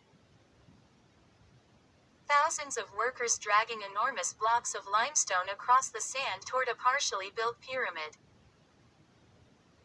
In the room behind the display I could see huge stone statues, large mummy cases, displays of glass and pottery, and case after case of artifacts and relics. "I think this is the place," I exclaimed happily, rushing over to the first display case. "Ooh, what's that? Some kind of giant dog?" Sari asked, pointing to an enormous statue against the wall. The creature appeared to have a fierce dog's head and a lion's body. Its eyes stared straight ahead, and it seemed ready to pounce on anyone who came near it. "They put creatures like that in front of tombs," I told Sari. "You know, to protect the place. Scare away grave robbers. Like guard dogs," Sari said, stepping up close to the ancient sculpture. "Hey, there's a mummy in this case," I exclaimed, leaning over an ancient stone coffin. "Look." Still staring back at the enormous sculpture, Sari walked up beside me. "Yep, it's a mummy, okay," she said, unimpressed. I guess she's seen a lot more of them than me. "It's so small," I said, staring at the yellowed linen wrapped so tightly around the skinny head and body. "Our ancestors were shrimps," Sari replied. "Think it was a man or a woman." I glanced at the plaque on the side of the coffin. "It says it is a man." "Guess they didn't work out in those days," she said and laughed at her own remark. "They did a great wrapping job," I said, examining the carefully wrapped fingers on the hands, which were crossed over the mummy's chest. I was a mummy the Halloween before last, and my costume completely unraveled after 10 minutes. Sari tisk tsked. "Do you know how they made mummies?" I asked, moving around to view it from the other side. "Do you know the first thing they did? They removed the brain. Yuck." "Stop," she said, sticking out her tongue and making a disgusted face. "Don't you know about this?" I asked, delighted that I had some truly gruesome information that she didn't. "Please." "Enough," she said, holding up one hand as if to fend me off. "No, this is interesting," I insisted. The brain had to come out first. They had this special tool. It was like a long, skinny hook. They'd push it up the corpse's nose until it reached the brain and then wiggled it back and forth, until the brain became mush. Stop. Sari pleaded, covering her ears. Then they took a long spoon, I continued gleefully, and scooped the brain out a little at a time. I made a scooping motion with my hand. Scoop, scoop. They scooped the brain out through the nose. Or sometimes they popped off an eyeball and scooped the brain out through the eyeball socket. Gabe. I mean it. Sari cried. She really looked like she was about to hurl. She was green. I loved it. I never knew that Sari had a squeamish bone in her body. But I was really making her sick. Outstanding. I thought. I would definitely have to remember this technique. It's all true, I told her, unable to hold back a wide grin. Just shut up, she muttered. Of course sometimes they didn't pull the brain out the nose. Sometimes they just sliced off the head. Then they drained the brains out through the neck and put the head back on the body. They just bandaged it back on, I guess. Gabe. I'd been staring at her the whole time, checking out her reaction. She was looking sicker and sicker. She was breathing real heavy. Her chest was sort of heaving. I really thought she was going to lose her breakfast. If she did, I'd never let her forget it. That's really gross, she said. Her voice sounded funny, like it was coming from underwater or something. But it is true, I said. Didn't your dad ever tell you about how they made mummies? She shook her head. He knows I don't like. And you know what they did with the guts? I asked, enjoying the startled look on her face. They put them in jars and I suddenly realized that Sari's startled look wasn't for me. She was actually staring over my shoulder. Huh. I turned around and saw why she suddenly looked so surprised. A man had entered the room and was standing just in front of the first display case. It took me a few seconds to recognize him. It was Ahmed, the strange, silent Egyptian with the black ponytail who had greeted us in such an unfriendly manner down inside the pyramid. He was dressed the same, in loose-fitting white trousers and shirt with a scarlet bandana around his neck. And his expression was just as unfriendly. Angry, even. Sari and I both backed away from the mummy case, and Ahmed, his eyes darting from one of us to the other, took a step toward us. Gabe, he's coming after us. Sari whispered. She grabbed my arm. Her hand was cold as ice. Let's get out of here, she cried.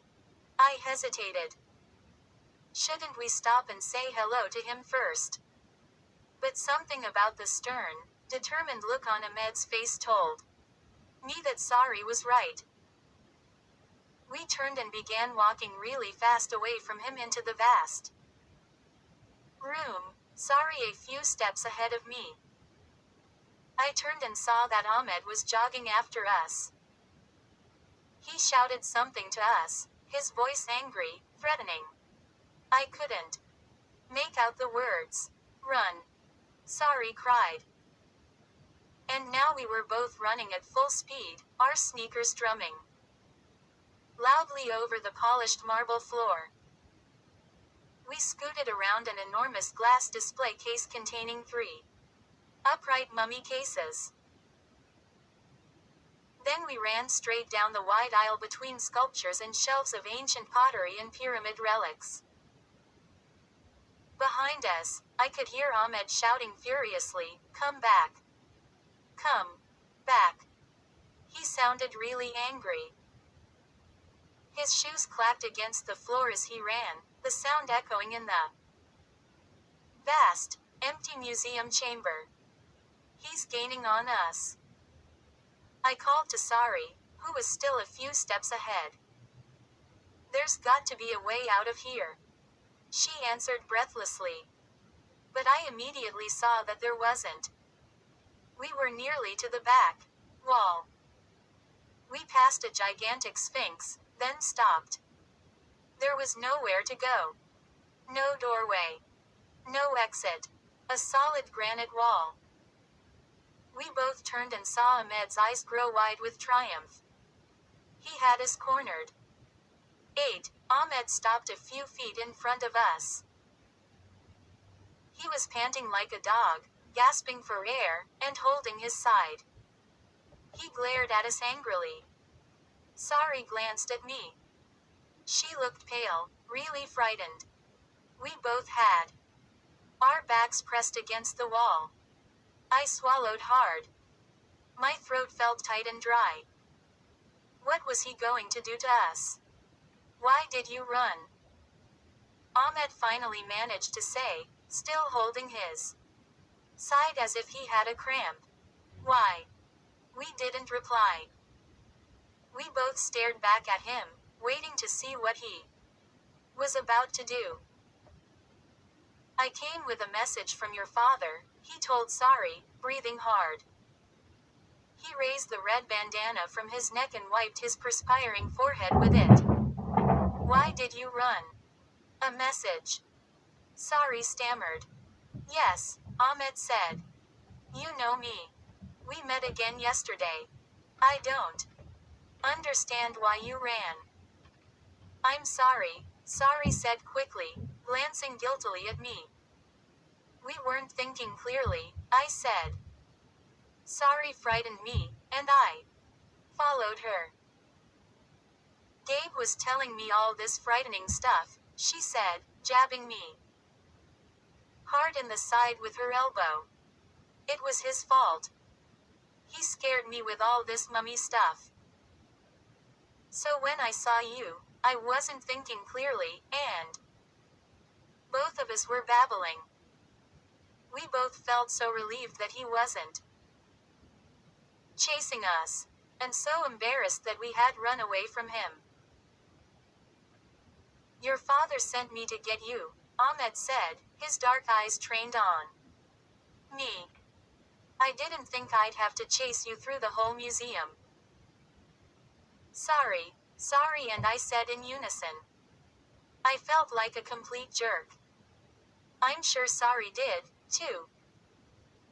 Daddy came back to the hotel and saw Gabe's note. Sari asked, straightening her hair with her hand as she moved away from the wall. "Yes." Ahmed nodded. "He got back from the hospital awfully fast," Sari said, glancing at her wristwatch. "Yes," Ahmed replied again. "Come.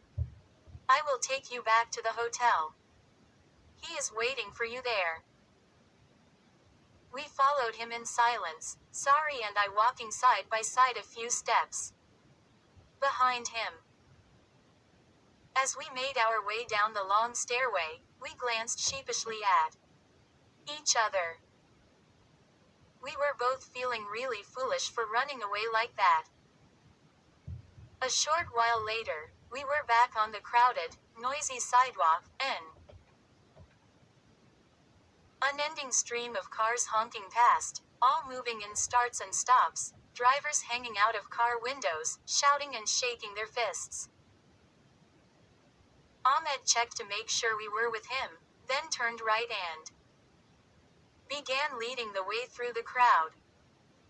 The sun was high over the buildings now. The air was hot and humid. "Hey, wait," I called. Ahmed turned back, but kept walking. "We're going the wrong way," I called to him, shouting over the cries of a street peddler behind a cart of vegetables.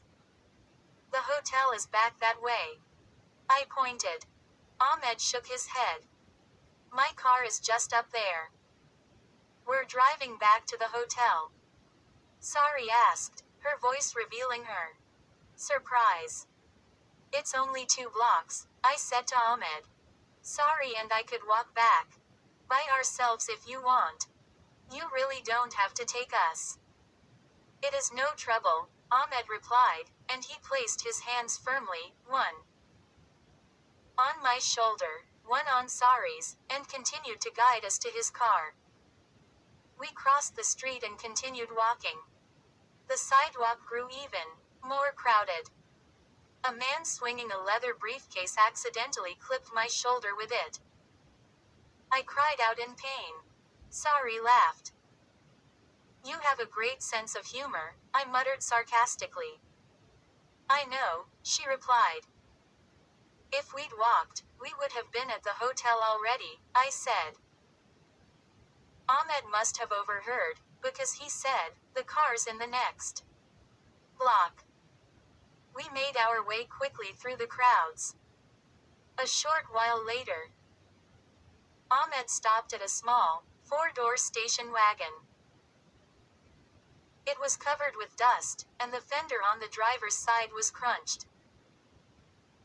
He pulled open the back door, and Sari and I piled in. Ow, I complained. The leather seats were burning hot. The wheel is hot, too, Ahmed said, climbing in and fastening his seat belt. He touched the steering wheel a few times with both hands, trying to get used to the heat. They should invent a car that stays cool inside when it is parked. The engine started on the second try, and he pulled away from the curb and into the line of traffic. Immediately, he began honking the horn at the car in front of us. We moved slowly, stopping every few seconds, through the narrow street. I wonder why Daddy didn't come to get us, Sari said to me, her eyes on the crowds passing by the dusty car window. He said he would wait for you at the hotel, Ahmed replied from the front seat. He made a sudden sharp turn onto a wider avenue and began to pick up speed. It took me a long while to realize that we were heading in the wrong direction. Away from our hotel. Ahmed. I think the hotel is back that way, I said, pointing toward the back window. I believe you are mistaken, he replied softly, staring straight ahead. Through the windshield. We will be there shortly. No. Really, I insisted. One thing about me is I have a really good sense of direction. Mom and Dad always say they don't need a map when I'm around. I almost always know when I'm heading the wrong way. Sari turned to glance at me, an expression of concern beginning to tighten her features. Settle back and enjoy the ride, Ahmed said, staring at me through the rearview mirror. Have you fastened your seat belts? Better do it right now. He had a smile on his face, but his voice was cold. His words sounded like a threat. Ahmed, we've gone too far, I insisted, starting to feel really afraid. Outside the window, the buildings were lower, more rundown. We seemed to be heading away from the downtown area. Just settle back, he replied with growing impatience. I know where I'm going. Sari and I exchanged glances. She looked as worried as I did. We both realized that Ahmed was lying to us. He wasn't taking us to the hotel. He was taking us out of town. We were being kidnapped. 9. Seeing Ahmed's eyes on me in the rearview mirror, I fiddled with the seat belt, pretending to fasten it. As I did this, I leaned close to Sari and whispered in her ear, "Next time he stops." At first she didn't get my meaning. But then I saw that she understood. We both sat tensely, eyes on the door handles, waiting in silence. "Your father is a very smart man," Ahmed said, staring at Sari in the mirror. "I know," Sari replied in a tiny voice. The traffic slowed, then stopped. "Now!" I screamed. We both grabbed for the door handles. I pushed my door open and flung myself out of the car. Horns were honking in front of me and behind me. I could hear Ahmed's surprised shout. Leaving the car door open, I turned to see that Sari had made it to the street, too. She turned to me as she slammed her door shut, her eyes wide with fear. Without a word, we started to run. The car horns seemed to grow louder as we headed into a narrow side street. We were running side by side, following the narrow brick street as it curved between two rows of tall, white stucco buildings. I feel like a rat in a maze, I thought. The street grew even narrower. Then it emptied into a wide circle, filled with a small market of fruit and vegetable stands. "Is he following us?" Sari cried, a few steps behind me now. I turned back and searched for him, my eyes darting through the small crowd attending the market. I saw several people in flowing white robes. Two women entered the market, dressed in black, carrying a basket loaded high with bananas. A boy on a bicycle swerved to keep from running straight into them. "I don't see him," I called back to Sari. But we kept running just to make sure. I'd never been so scared in my life. "Please, please," I begged silently, "don't let him be following us. Don't let him catch us." Turning a corner, we found ourselves on a wide, busy avenue. A truck bounced past, pulling a trailer filled with horses. The sidewalk was crowded with shoppers and business people. Sari and I pushed our way through them, trying to lose ourselves in the crowd. Finally, we came to a stop near the entrance of what appeared to be a large department store. Breathing hard, I rested my hands on my knees, leaned forward, and tried to catch my breath. "We've lost him," Sari said, staring back in the direction from which we'd come. "Yeah. We're okay," I said happily. I smiled at her, but she didn't return the smile. Her face was filled with fear. Her eyes continued to stare into the crowd. One hand tugged nervously at a strand of her hair. "We're okay," I repeated. "We got away." "There's only one problem," she said quietly, her eyes still on the crowd bustling toward us on the sidewalk. "Huh. Problem. Now we're lost," she replied, finally turning to face me. "We're lost, Gabe. We don't know where we are." I suddenly had a heavy feeling in the pit of my stomach. I started to utter a frightened cry. But I forced myself to hold it in. I forced myself to pretend I wasn't afraid. Sari had always been the brave one, the winner, the champ. And I was always the wimp. But now I could see that she was really scared. This was my chance to be the cool one, my chance to show her who was really the champ. "No problem," I told her, gazing up at the tall glass and concrete buildings. "We'll just ask somebody to direct us to the hotel." but no one speaks English. She cried, sounding as if she were about to cry. No problem, I said, a little less cheerily. I'm sure someone. We're lost, she repeated miserably, shaking her head. Totally lost. And then I saw the answer to our problem parked at the curb. It was a taxi, an empty taxi. Come on, I said, tugging her arm. I pulled her to the taxi. The driver, a thin, young man with a wide black mustache and stringy black hair falling out of a small gray cap, turned around in surprise as Sari and I climbed into the back seat. The Cairo Center Hotel, I said, glancing reassuringly at Sari. The driver stared back at me blankly, as if he didn't understand. Please take us to the Cairo Center Hotel, I repeated slowly and clearly. And then he tossed back his head, opened his mouth, and started to laugh. 10.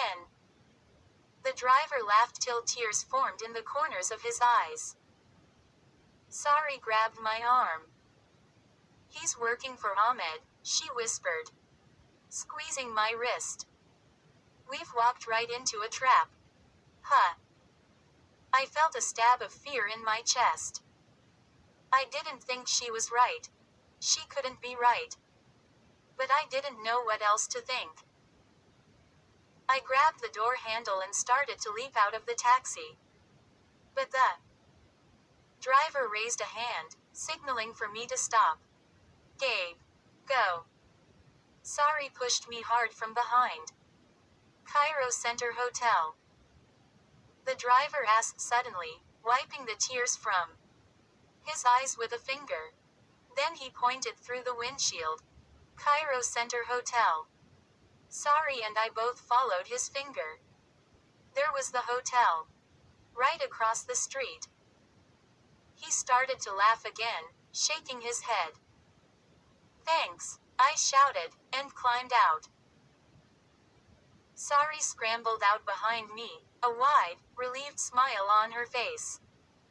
I don't think it is that funny, I told her. The cab driver has a strange sense of humor. I turned back. The driver was still staring at us, a broad smile on his face. Come on, she urged, tugging at my arm. We have to tell Daddy about Ahmed. But to our surprise, our hotel room was empty. My note was still on the table where I had left it.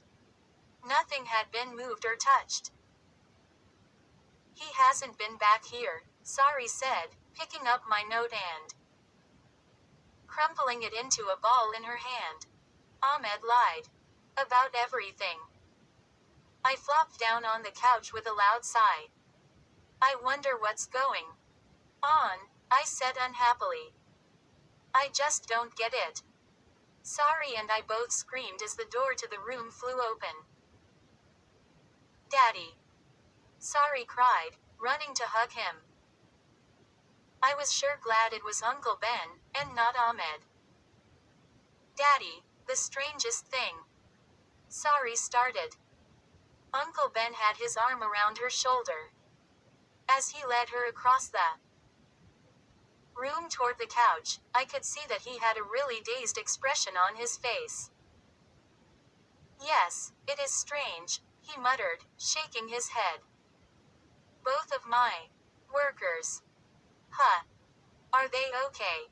Sari asked. No. Not really, Uncle Ben replied, dropping onto the arm of the armchair, staring hard but not really focusing on me. They're both in a state of shock. I guess that's how to describe it. They were in an accident. In the pyramid. I asked. Uncle Ben scratched the bald spot at the back of his head. I don't really know. They can't talk. They're both speechless. I think something or someone frightened them, scared them speechless. The doctors are completely confused. They said that, Daddy, Ahmed tried to kidnap us. Sari interrupted, squeezing his hand. What? Ahmed. He narrowed his eyes, his forehead wrinkling up in confusion. What do you mean? Ahmed. The guy at the pyramid. The one who wears the white suits. With the red bandana and always carries the clipboard, Sari explained. He told us you sent him to get us, I said. He came to the museum. Museum. Uncle Ben climbed to his feet. What were you doing at the museum? I thought I told you. We had to get out of here, Sari said, putting a hand on her dad's shoulder, trying to calm him. Gabe wanted to see mummies, so we went to the museum. But Ahmed came and took us to his car. He said he was taking us to you at the hotel. But he was driving the wrong way, I continued the story. So we jumped out and ran away. Ahmed. Uncle Ben kept repeating the name, as if he just couldn't believe it. He came to me with excellent credentials and references, he said. He's a cryptographer. He studies ancient Egyptian. He's mainly interested in the wall writings and symbols we uncover. So why did he come for us? I asked. Where was he going to take us? Sari asked. I don't know, Uncle Ben said. But I certainly intend to find out. He hugged Sari. What a mystery, he continued. You're both okay. Yeah. We're okay, I replied. I've got to get to the pyramid, he said, letting go of Sari and walking to the window. I gave my workers the day off. But I've got to get to the bottom of this. Clouds rolled over the sun. The room suddenly grew darker. I'll order up some room service for you, Uncle Ben said, a thoughtful expression on his face. Will you two be okay here till I get back tonight? No. Sari cried. You can't leave us here. Why can't we come with you? I asked. Yes. We're coming with you. Sari exclaimed, before Uncle Ben had a chance to reply. He shook his head. Too dangerous, he said, his eyes narrowing as he glanced first at me, then at Sari. Until I can find out what happened to my two workers in there. But, Daddy, what if Ahmed comes back? Sari cried, sounding really frightened. What if he comes here? Uncle Ben scowled. Ahmed, he muttered. Ahmed, you can't leave us here. Sari repeated. Uncle Ben stared out the window at the darkening sky. I guess you're right, he said finally. I guess I have to take you with me. Yes. Sari and I both cried, relieved. But you have to promise to stick close, Uncle Ben said sternly, pointing a finger at Sari. I mean it. No wandering off. No more practical jokes. I realized I was seeing a whole new side of my uncle. Even though he was a well-known scientist, he had always been the jolly practical joker of the family. But now he was worried. Seriously worried. No more jokes until the frightening mystery was cleared up. We had sandwiches downstairs in the hotel restaurant, then drove through the desert to the pyramid. Heavy clouds rolled across the sun as we drove, casting shadows over the sand, coloring the desert darkly in shimmering shades of blue and gray. Before long, the enormous pyramid loomed on the horizon, appearing to grow larger as we approached on the nearly empty highway. I remembered the first time I had seen it, just a few days before. Such an amazing sight. But now, watching it through the car windshield, I felt only dread.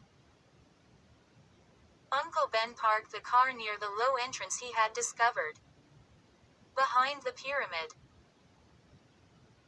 As we stepped out, the wind whipped at the ground, tossing the sand up, whirling it around our legs. Uncle Ben raised a hand to stop us at the tunnel entrance. "Here," he said. He reached into his supply pack and pulled out equipment for Sari and me. "Clip this on." He handed each of us a beeper. "Just push the button, and it will beep." "Me," he said, helping me clip mine to the belt on my jeans. "It's like a homing device. If you push the button, it sends electronic signals to the unit I'm wearing. Then I can track you down by following the sound levels. Of course, I don't expect you to use it because I expect you to stay close to me." He handed us flashlights. "Watch your step," he instructed. "Keep the light down at your feet, a few yards ahead of you on the floor." "We know, Daddy," Sari said. "We've done this before, remember." "Just follow instructions," he said sharply, and turned into the darkness of the pyramid opening. I stopped at the entrance and pulled out my little mummy hand, just to make sure I had it. "What are you doing with that?" Sari asked, making a face. "My good luck charm," I said, slipping it back into my pocket. She groaned and gave me a playful shove into the pyramid entrance. A few minutes later, we were once again making our way carefully down the long rope ladder and into the first narrow tunnel. Uncle Ben led the way, the wide circle of light from his flashlight sweeping back and forth across the tunnel ahead of him. Sari was a few steps behind him, and I walked a few steps behind her. The tunnel seemed narrower and lower this time. I guess it was just my mood. Gripping the flashlight tightly, keeping the light aimed down, I dipped my head to keep from hitting the low, curved ceiling. The tunnel bent to the left, then sloped downhill where it split into two paths. We followed the one to the right. The only sound was that of our shoes scraping against the sandy, dry floor. Uncle Ben coughed. Sari said something. I couldn't hear what it was. I had stopped to shine my light on a bunch of spiders on the ceiling, and the two of them had walked several yards ahead of me. Following my light as it moved over the floor, I saw that my sneaker had come untied once again. Oh, man, not again. I stooped to tie it, setting the flashlight on the ground beside me. "Hey, wait up," I called. But they had started to argue about something, and I don't think they heard me. I could hear their voices echoing loudly down the long, twisting tunnel, but I couldn't make out their words. I hurriedly double-knotted the shoelace, grabbed up the flashlight, and climbed to my feet. "Hey, wait up," I shouted anxiously. Where had they gone? I realized that I couldn't hear their voices anymore. This can't be happening to me again, I thought. "Hey," I shouted, cupping my hands over my mouth. My voice echoed down the tunnel, but no voices called back. "Wait up." Typical, I thought. They were so involved in their argument, they forgot all about me. I realized that I was more angry than frightened. Uncle Ben had made such a big deal about us sticking close together.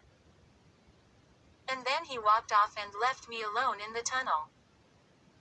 Hey, where are you? I shouted.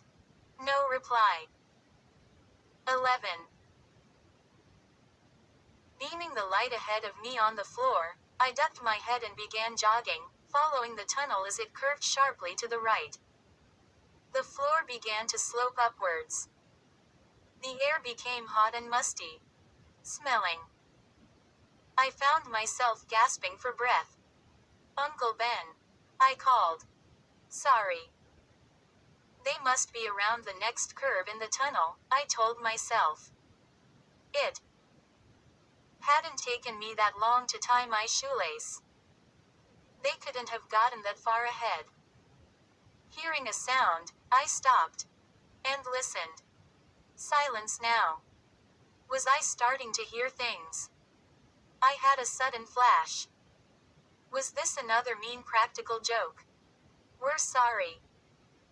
And Uncle Ben hiding, waiting to see what I'd do. Was this another lame trick of theirs to frighten me? It could be. Uncle Ben, I knew, could never resist a practical joke. He had laughed like a hyena when Sari told him how she'd hid in the mummy case and scared about 10 years off my life.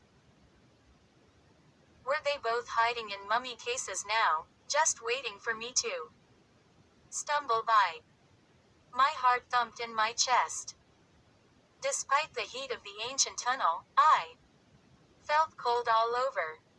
No, I decided. This isn't a practical joke.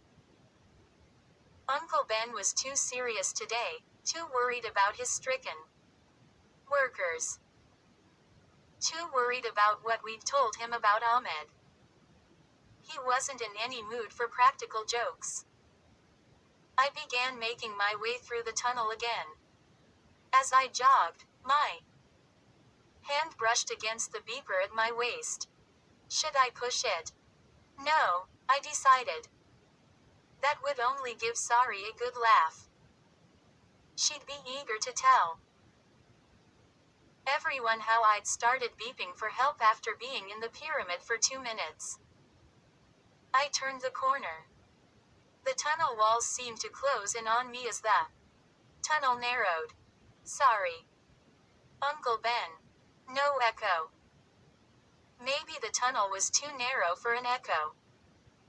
The floor grew harder, less sandy. In the dim yellow light, I could see that the granite walls were lined with jagged cracks. They looked like dark lightning bolts coming down from the ceiling. Hey! Where are you guys? I shouted. I stopped when the tunnel branched in 2 directions. I suddenly realized how scared I was. Where had they disappeared to? They had to have realized by now that I wasn't with them. I stared at the 2 openings, shining my light first into one tunnel, then the other. Which one had they entered? Which one? My heart pounding, I ran into the tunnel on the left and shouted their names. No reply.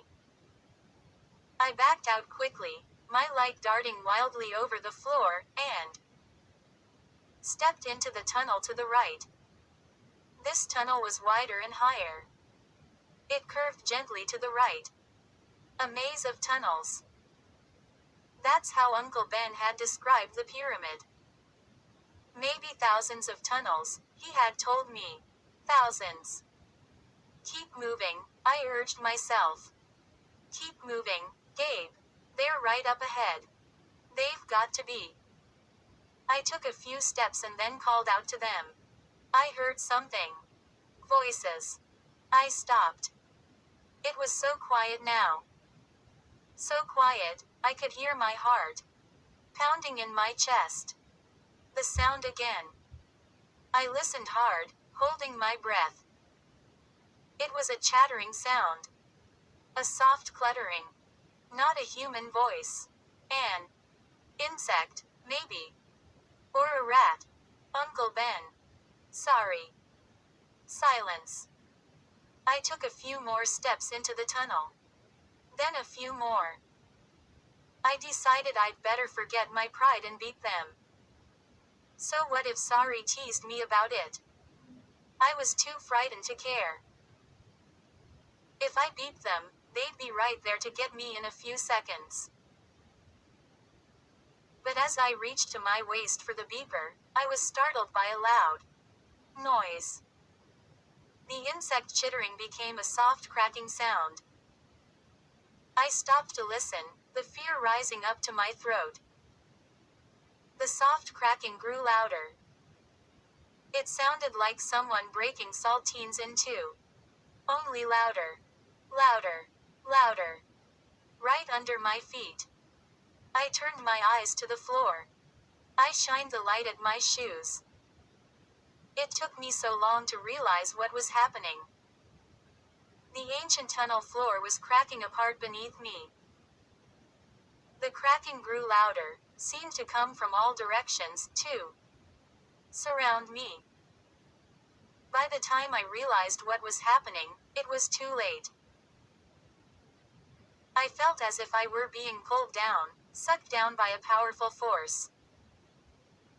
The floor crumbled away beneath me, and I was falling. Falling down, down, down an endless black hole. I opened my mouth to scream, but no sound came out. My hands flew up and grabbed. Nothing. I closed my eyes and fell.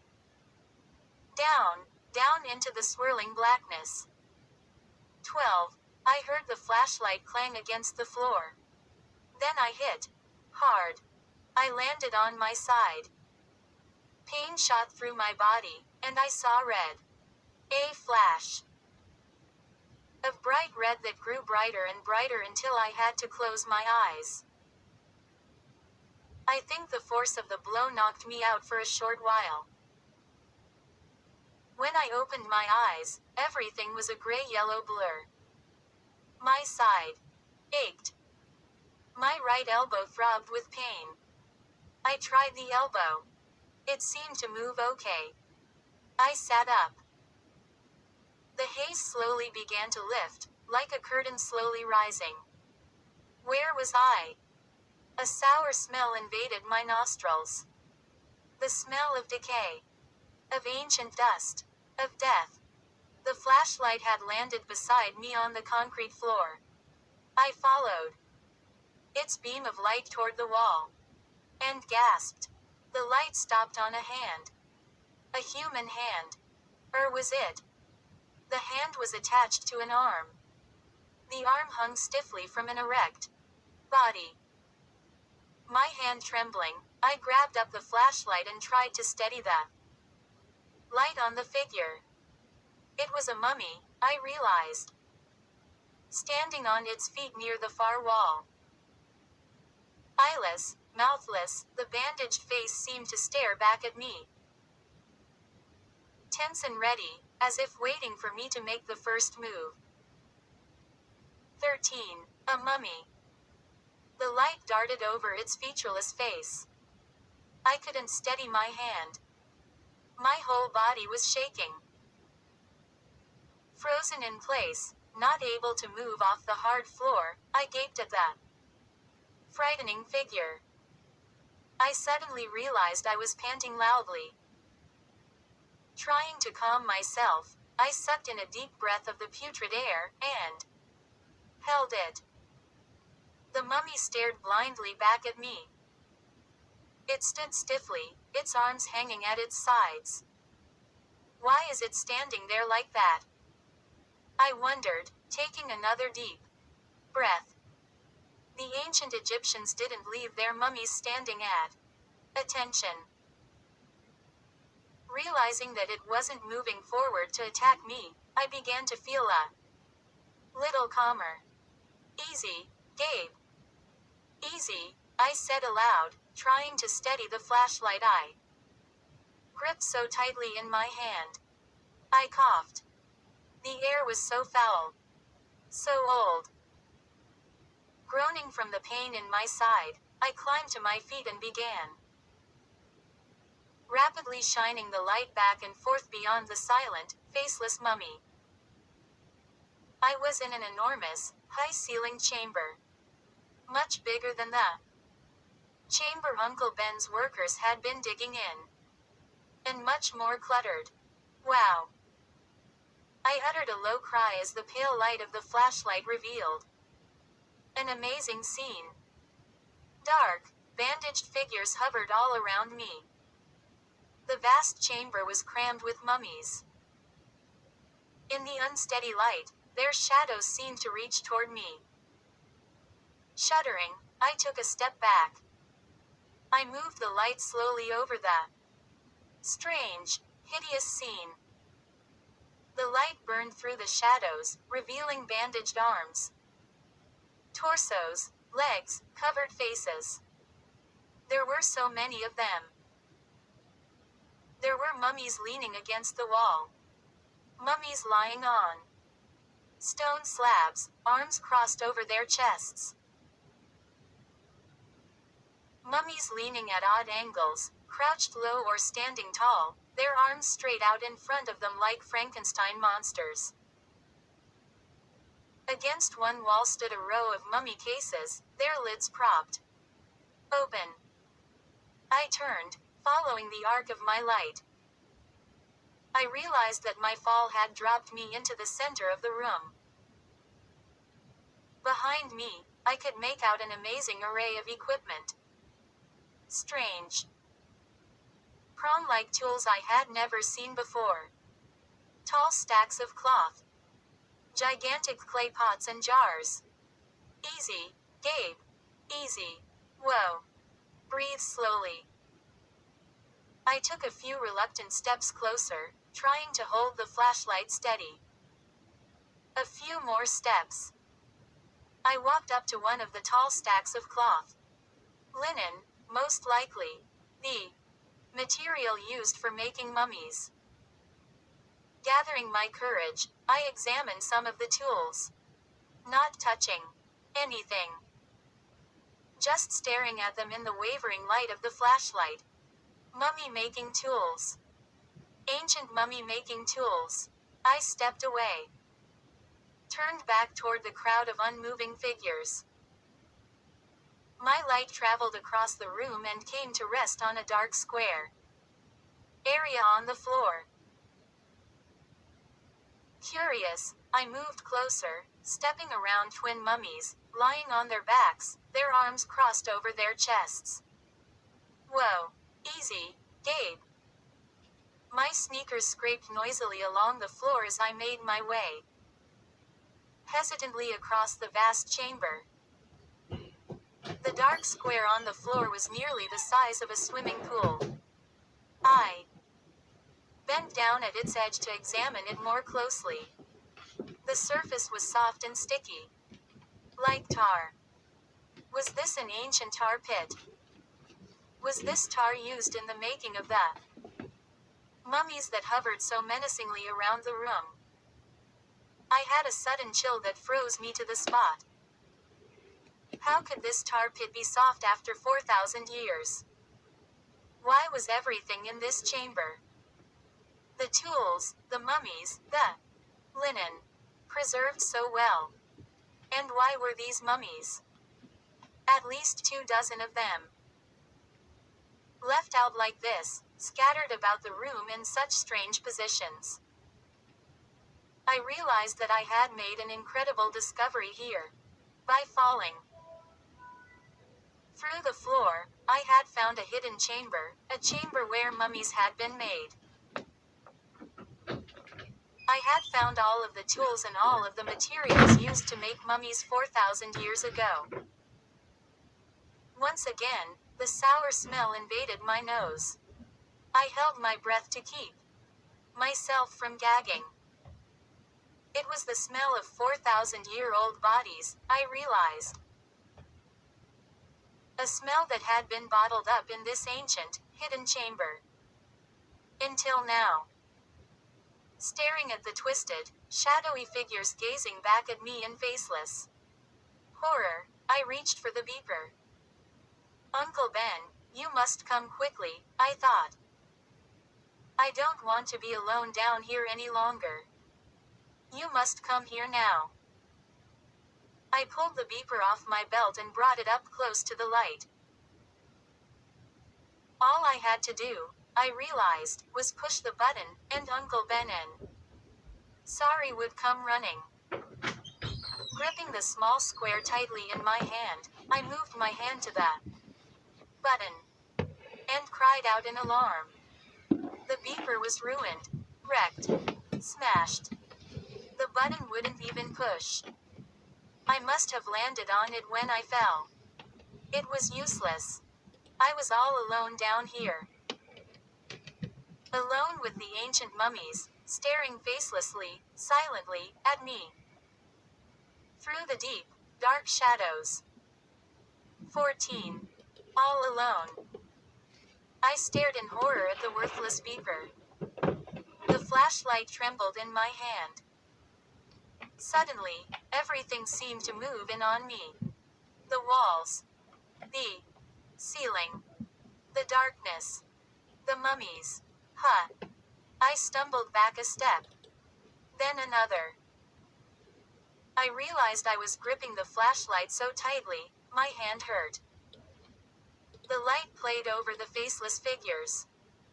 They weren't moving. Of course they weren't moving. I took another step back. The sour odor seemed to grow stronger. Thicker. I held my breath, but the smell was in my nostrils, in my mouth. I could taste it, taste the decay, taste the 4,000-year-old aroma of death. I tossed the worthless beeper on the floor and took another step back, keeping my eyes on the hovering mummies. What was I going to do? The smell was making me sick. I had to get out of there, had to call Uncle Ben. Another step back. Help. I tried to shout, but my voice sounded weak, muffled by the heavy, foul air. Help. Can anybody hear me? A little louder. Tucking the flashlight under my arm, I cupped my hands around my mouth to form a megaphone. Can anybody hear me? I screamed. I listened, desperate for a reply. Silence. Where were Sorry and Uncle Ben? Why couldn't they hear me?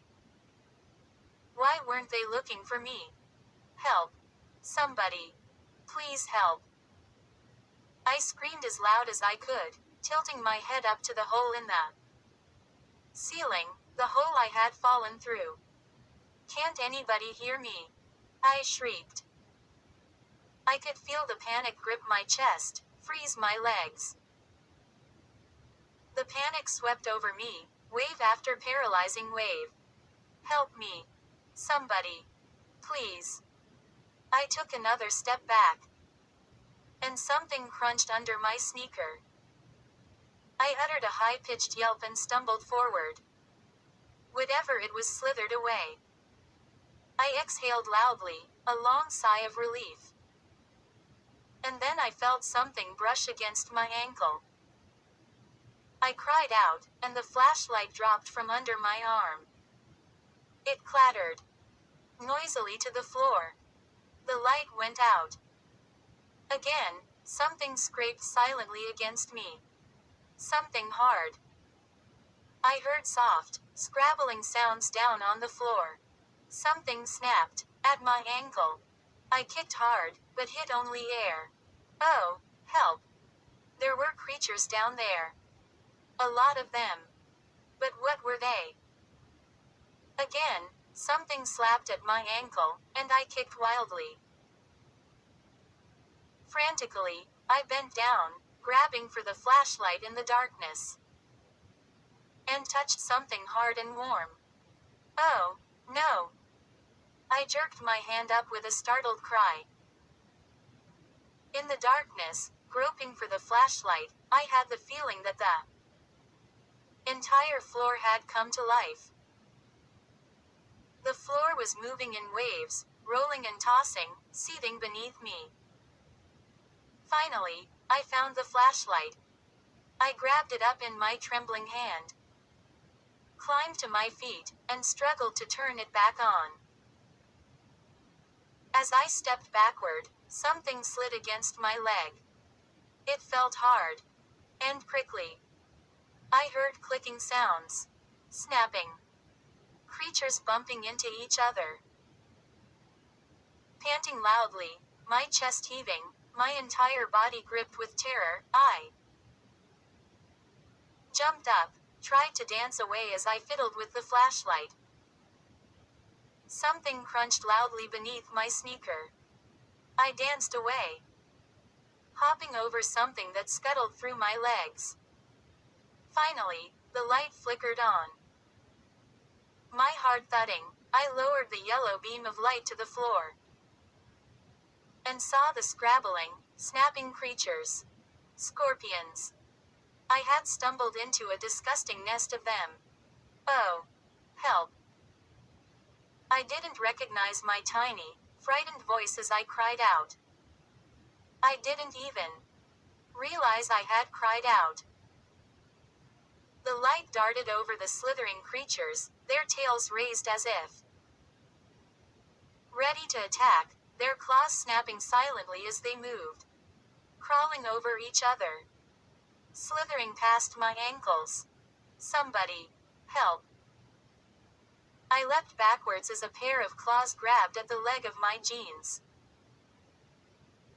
Into another of the creatures whose tail snapped against the back of my sneaker. Struggling to escape from the poisonous creatures, I tripped. No.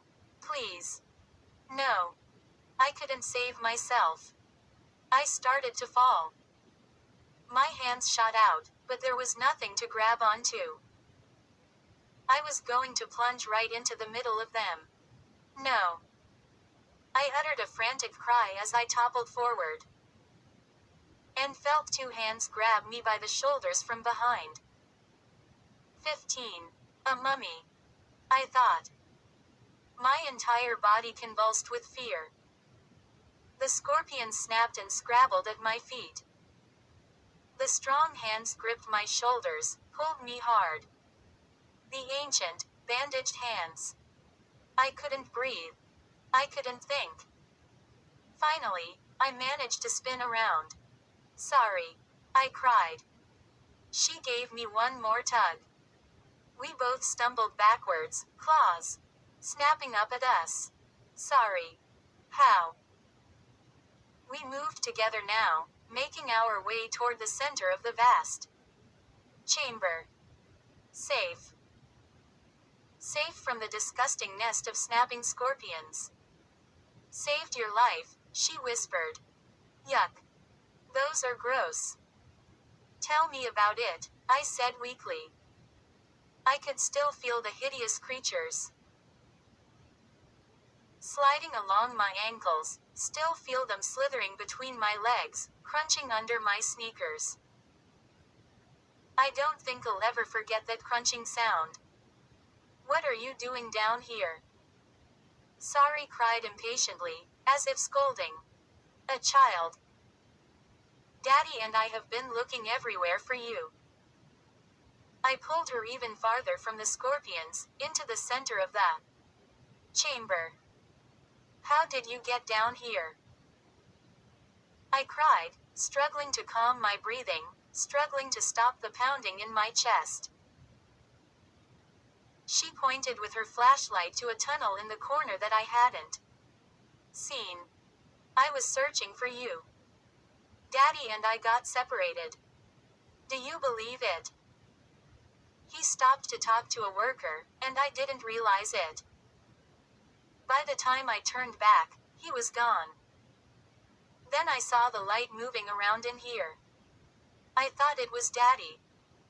You got lost, too? I asked, wiping beads of cold sweat off my forehead with the back of my hand. I'm not lost. You're lost, she insisted. How could you do that, Gabe? Daddy and I were totally freaked. Why didn't you wait up for me? I demanded angrily. I called too. You just disappeared. We didn't hear you, she replied, shaking her head. I was really glad to see her. But I hated the way she was looking at me, like I was some kind of hopeless idiot. I guess we got involved in our argument. We thought you were right behind us. Then when we turned around, you were gone. She sighed and shook her head. What a day. What a day. I cried shrilly. What a day. Gabe, why did you do that? She demanded. You know we were supposed to stay close together. Hey. It wasn't my fault, I insisted angrily. Daddy is so mad, Sari said, shining her light in my face. I raised my arm to shield my eyes. Cut it out, I snapped. He won't be mad when he sees what I've discovered. Look. I shined my light onto a mummy crouching near the tar pit, then moved it to another mummy, this one lying down, then to the row of mummy cases against the wall. Wow. Sari mouthed the word silently. Her eyes grew wide with surprise. Yeah. Wow, I said, starting to feel a little more like normal. The chamber is filled with mummies. And there are all kinds of tools and cloth and everything you need to make a mummy. It's all in perfect shape, like it hasn't been touched in thousands of years. I couldn't hide my excitement. And I discovered it all, I added. This must be where they prepared the mummies for burial, Sari said. Her eyes darting from mummy to mummy. But why are some of them standing up like that? I shrugged. Beats me. She walked over to admire the stacks of neatly folded linen. Wow.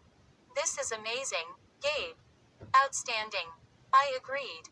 And if I hadn't stopped to tie my sneaker, I never would have discovered it.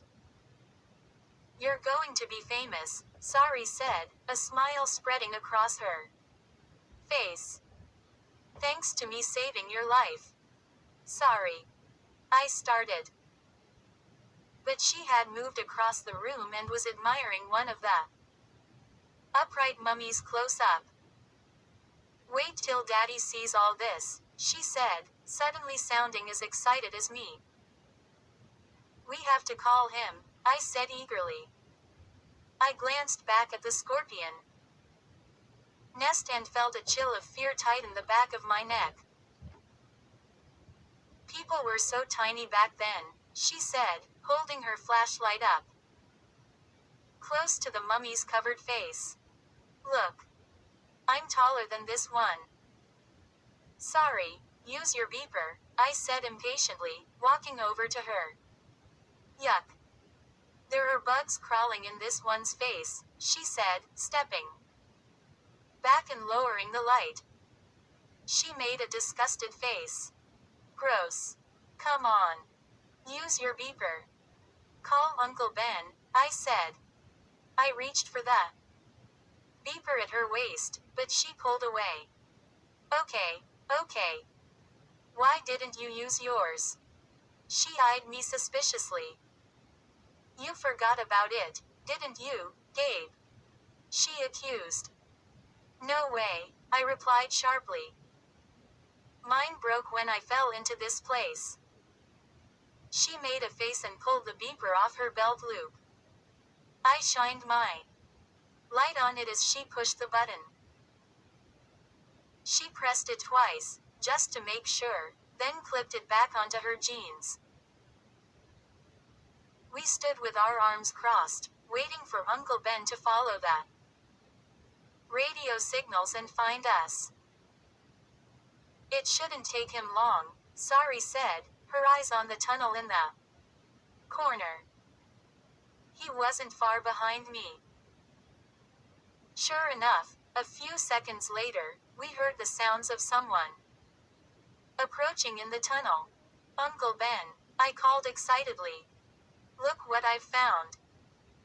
Sari and I both started to run to the tunnel, our lights zigzagging over the low entrance. Daddy, you won't believe. Sari started. She stopped when the stooped figure leaned out of the darkness and straightened up. We both gaped in horror, our flashlights making his mustached face glow eerily. It's Ahmed. Sari cried, grabbing my arm. 16. I swallowed hard. Sari and I stared at each other. I saw her features tighten in fear. Ahmed. He had tried to kidnap us. And now he had us all alone down here. He stepped forward, a flaming torch held high in one hand. His black hair glowed in the flickering flames. His eyes narrowed at us in menace. Ahmed, what are you doing here? Sari called, grasping my arm so hard, I winced. What are you doing here? He asked softly, his voice as cold as his eyes. Holding the torch in front of him, he stepped into the chamber. His eyes went around the room, as if inspecting it, making sure that nothing had been moved. My dad will be here in a second, Sari warned him. I just beeped him. I tried to warn your father, Ahmed said, staring hard at Sari. The flickering orange light from the torch made him grow bright, then fade into shadow. Warn him? Sari asked. About the curse, Ahmed said without emotion. Uncle Ben mentioned some kind of curse to me, I said, glancing nervously at Sari. I don't think he takes that kind of thing seriously. He should. Ahmed replied, screaming the words, his eyes glowing with anger in the torchlight. Sari and I stared back at him in silence. Where is Uncle Ben? I wondered. What's keeping him? Hurry, I urged silently. Please. Hurry. The curse must be carried out, Ahmed said softly again, almost sadly. I have no choice. You have violated the priestess chamber. Priestess. I stammered. Sari was still squeezing my arm. I tugged it away. She crossed her arms resolutely over her chest. This chamber belongs to the priestess Kala, Ahmed said, lowering the torch. This is the sacred preparation chamber of the priestess Kala, and you have violated it. Well, we didn't know, Sari snapped. I really don't see what's the big deal, Ahmed. She's right, I said quickly. We didn't touch anything. We didn't move anything. I don't think. Shut up, you fools. Ahmed screamed. He swung the torch angrily as if trying to hit us. Ahmed, my dad will be here any second, Sari repeated, her voice trembling. We both turned our eyes to the tunnel. It was dark and silent. No sign of Uncle Ben. Your father is a smart man, Ahmed said. It is too bad he wasn't smart enough to heed my warnings. Warnings? Sari asked. I realized she was stalling for time, trying to keep Ahmed talking until Uncle Ben arrived. I frightened the two workers, Ahmed confessed to Sari. I frightened them to show your father that the curse was alive, that I was prepared to carry out Kala's wishes. How did you frighten them? Sari demanded. He smiled. I gave them a little demonstration. I showed them what it might feel like to be boiled alive. He turned his eyes to the tar pit. They didn't like it, he added quietly. But, Ahmed. Sari started. He cut her off. Your father should have known better than to return here. He should have believed me. He should have believed in the priestess curse. The priestess cursed all who would violate her chamber. But, come on, you don't really believe. I started. He raised the torch menacingly. It was decreed by Kala more than 4,000 years ago that this sacred chamber would not be violated, he cried, gesturing with the torch, leaving a trail of orange light against the darkness. Since that time, from generation to generation, descendants of Kala have made sure that the priestess' command was obeyed. But, Ahmed. Sari cried. It has come to me, he continued, ignoring her, ignoring us both. Staring at the ceiling as he spoke, as if speaking directly to the priestess up in the heavens. It has come to me as a descendant of Kala to make sure the curse is carried out. I stared past Ahmed to the tunnel. Still no sign of Uncle Ben. Was he coming? Had Sari's beeper worked? What was keeping him? I volunteered to work for your father to make sure that Kala's sacred sanctuary was not violated, Ahmed continued, shadows flickering over his menacing face. When he would not heed my warnings, I had to take action. I frightened the two workers. Then I planned to take you away, to hide you until he agreed to stop his work. He lowered the torch. His face filled with sadness. Now, I have no choice.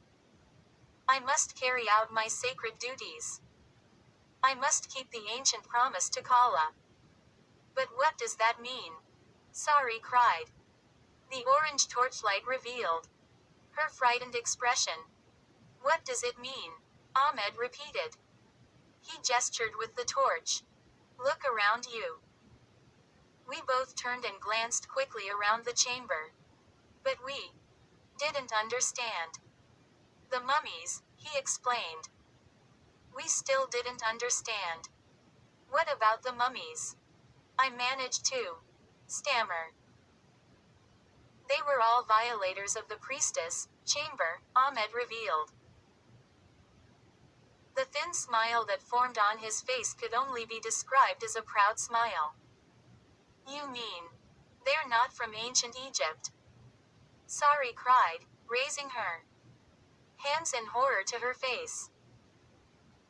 A few of them, Ahmed replied, still smiling that frightening, cold smile. A few of them were ancient intruders. Some are quite recent. But they all have one thing in common. They all became victims of the curse. And they all were mummified alive. No. I screamed without realizing it. Ahmed ignored my terrified outburst. I did that one myself, he said, pointing to a mummy standing stiffly at attention at the edge of the tar pit. Oh, how awful. Sari cried, her voice trembling. I stared hopefully at the tunnel opening behind Ahmed. But there was still no sign of Uncle Ben. Today, I must go to work again, Ahmed announced. Today there will be new mummies. New trophies for Kala. You can't do that. Sari shrieked. I grabbed her hand. To my horror, I understood perfectly now. I understood why some of the mummies were in such good condition. They were new. All of the tools, the tar, the linen. They had been used by descendants of Kala, descendants like Ahmed. Since the time of Kala, anyone who had entered the chamber The chamber we were now standing in had been mummified, alive. And now Sari and I were about to become mummies, too. Ahmed, you can't. Sari cried. She let go of my hand and balled her hands into angry fists at her side. It is the will of Kala, he replied softly, his dark eyes glowing in the light of the torch. I saw a long-bladed dagger appear in his free hand. The blade caught the light from the torch. Sari and I both took a step back as Ahmed began moving toward us. With quick, determined strides. 17. As Ahmed approached, Sari and I shrank back to the center of the chamber. Run, I thought. We can run away from him. My eyes searched frantically for a place we could escape through. But there was no way out. The tunnel in the corner appeared to be the only opening. And we'd have to run right past Ahmed to get to it. Sari, I saw, was frantically pressing the beeper at her waist. She glanced at me, her features tight with fear. Yow www. I cried out as I suddenly backed into someone. I turned and stared into the bandaged face of a mummy. With a loud gasp, I lurched away from it. Let's make a run for the tunnel, I whispered to Sari, my throat so dry and tight, I could barely make myself heard. He can't get both of us. Sari stared back at me, confused. I don't know if she heard me or not. There is no escape, Ahmed said softly, as if reading my thoughts. There is no escape from Kala's curse. He's going to kill us. Sari screamed. You have violated her sacred chamber, Ahmed said, raising the torch. High, holding the dagger at his waist. He stepped nearer. I saw you yesterday climb into the sacred sarcophagus. I saw you two playing in Kala's holy chamber. It was then that I knew I had to carry out my sacred duties. Sari and I both cried out as something dropped from the chamber ceiling. All three of us looked up to see a rope ladder dangling from the hole I had fallen through.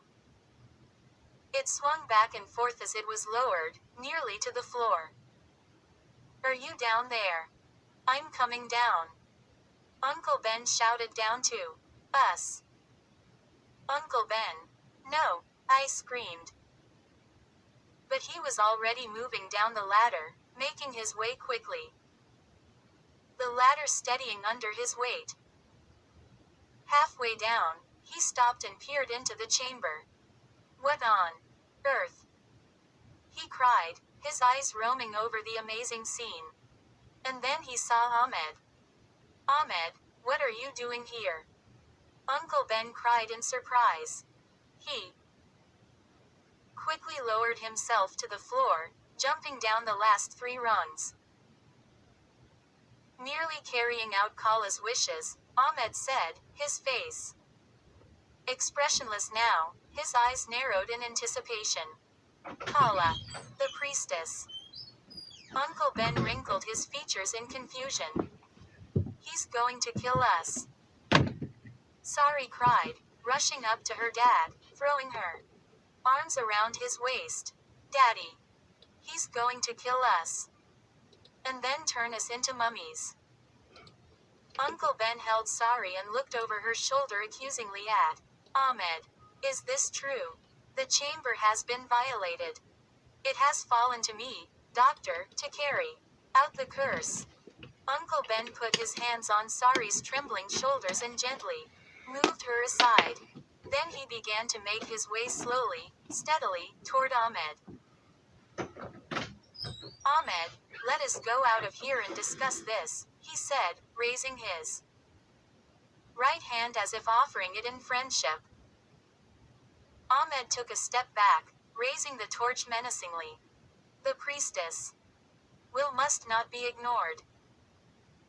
Ahmed, you are a scientist, and so am I, Uncle Ben said. I couldn't believe how calm he sounded. I wondered if it was an act. The scene was tense. We were in such terrifying danger. But I felt just a little bit calmer knowing that my uncle was here. Knowing that he'd be able to handle Ahmed and get us out of here. Alive. I glanced reassuringly at Sari, who was staring hard, biting her lower lip in tense concentration as her father approached Ahmed. Ahmed, put down the torch, Uncle Ben urged, his hand extended. The dagger, too, please. Let's discuss this, scientist to scientist. What is there to discuss? Ahmed asked softly, his eyes studying Uncle Ben intently. The will of Kala must be carried out, as it has been for 4,000 years. That cannot be discussed. As scientist to scientist, Uncle Ben repeated, returning Ahmed's stare as if challenging him. The curse is ancient. Kala has had her way for many centuries. Perhaps it is time to let it rest. Lower your weapons, Ahmed. Let's talk about this. Scientist to scientist. It's going to be okay, I thought, breathing a long sigh of relief. It's all going to be okay. We're going to get out of here. But then Ahmed moved with startling quickness. Without warning, without a word, he pulled back his arms and, gripping the torch handle with both hands, swung it as hard as he could at Uncle Ben's head. The torch made a loud thunk as it connected with the side of Uncle Ben's face. The orange flames danced up. A swirl of bright color. And then shadows. Uncle Ben groaned. His eyes bulged wide with surprise. With pain. The torch hadn't set him aflame. But the blow knocked him out. He slumped to his knees. Then his eyes closed, and he dropped limply to the floor. Ahmed raised the torch high, his eyes gleaming with excitement, with triumph. And I knew we were doomed. 18. Daddy. Sari rushed to her father and knelt at his side. But Ahmed moved quickly, thrusting the torch toward her, holding the dagger ready, forcing her to back away. A thin trickle of blood, glowing darkly in the light of the fire, rolled down the side of Uncle Ben's face. He groaned, but didn't stir. I glanced quickly at the mummies scattered around the room. It was hard to believe that we would soon be one of them. I thought of leaping at Ahmed, trying to knock him over. I imagined grabbing the torch, swinging it at him, forcing him against the wall. Forcing him to let us escape. But the blade of the dagger glowed, as if warning me to stay back. I'm just a kid, I thought. Thinking I could beat a grown man with a knife and a torch was just crazy. Crazy. The whole scene was crazy. And terrifying. I suddenly felt sick. My stomach tightened, and a wave of nausea swept over me. Let us go. Now. Sari screamed at Ahmed. To my surprise, he reacted by swinging back the torch and heaving it across the room. It landed with a soft plop in the center of the tar pit. Instantly, the surface of the tar burst into flames. The flames spread, leaping up toward the chamber ceiling, until the entire square was aflame.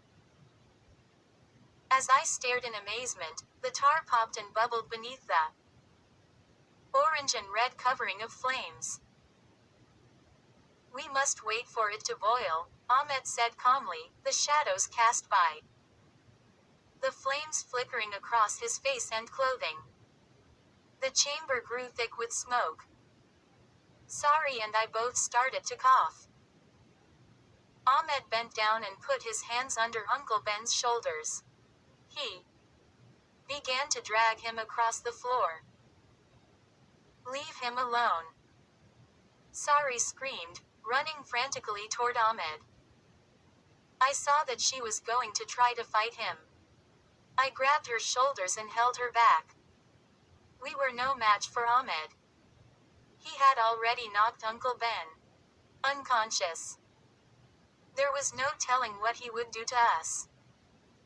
Holding on to Sari, I stared at him. What did he plan to do now? It didn't take long to find out.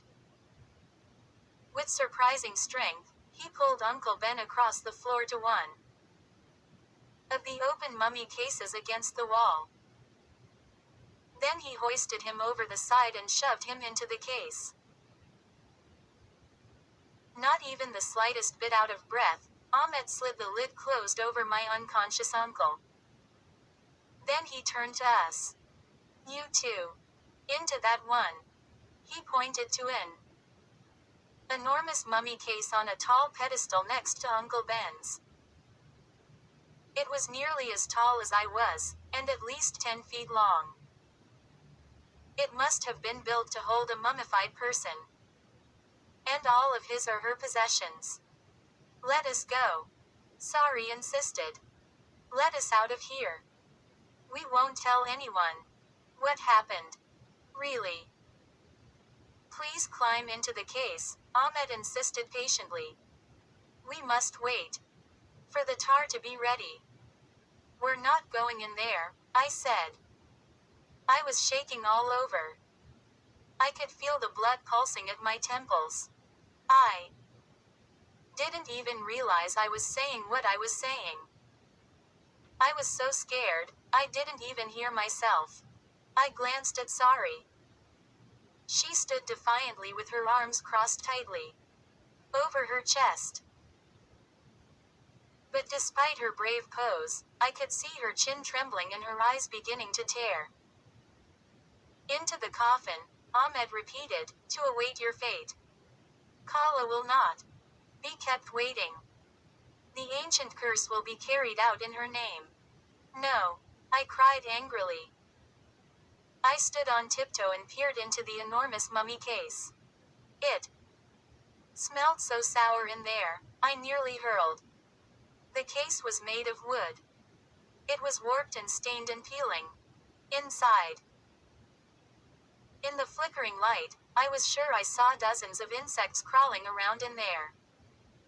Get into the case now, Ahmed demanded. 19.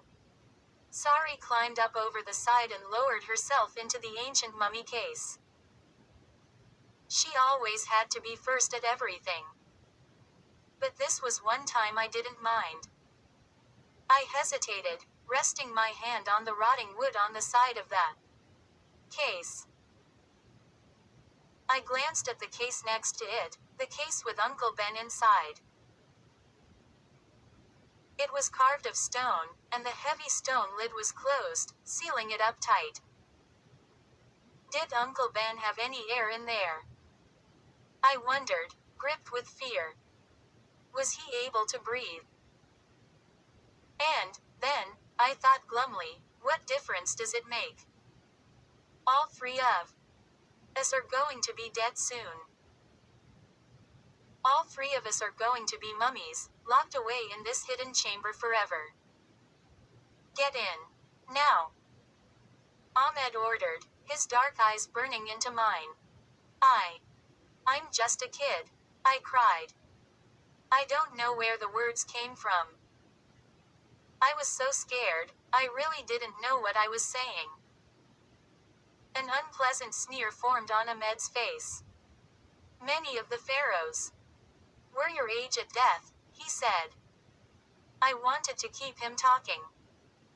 I had the desperate idea that if I could Keep the conversation going, I could get us out of this mess. But I couldn't think of anything to say. My brain just froze. Get in, Ahmed ordered, moving toward me menacingly.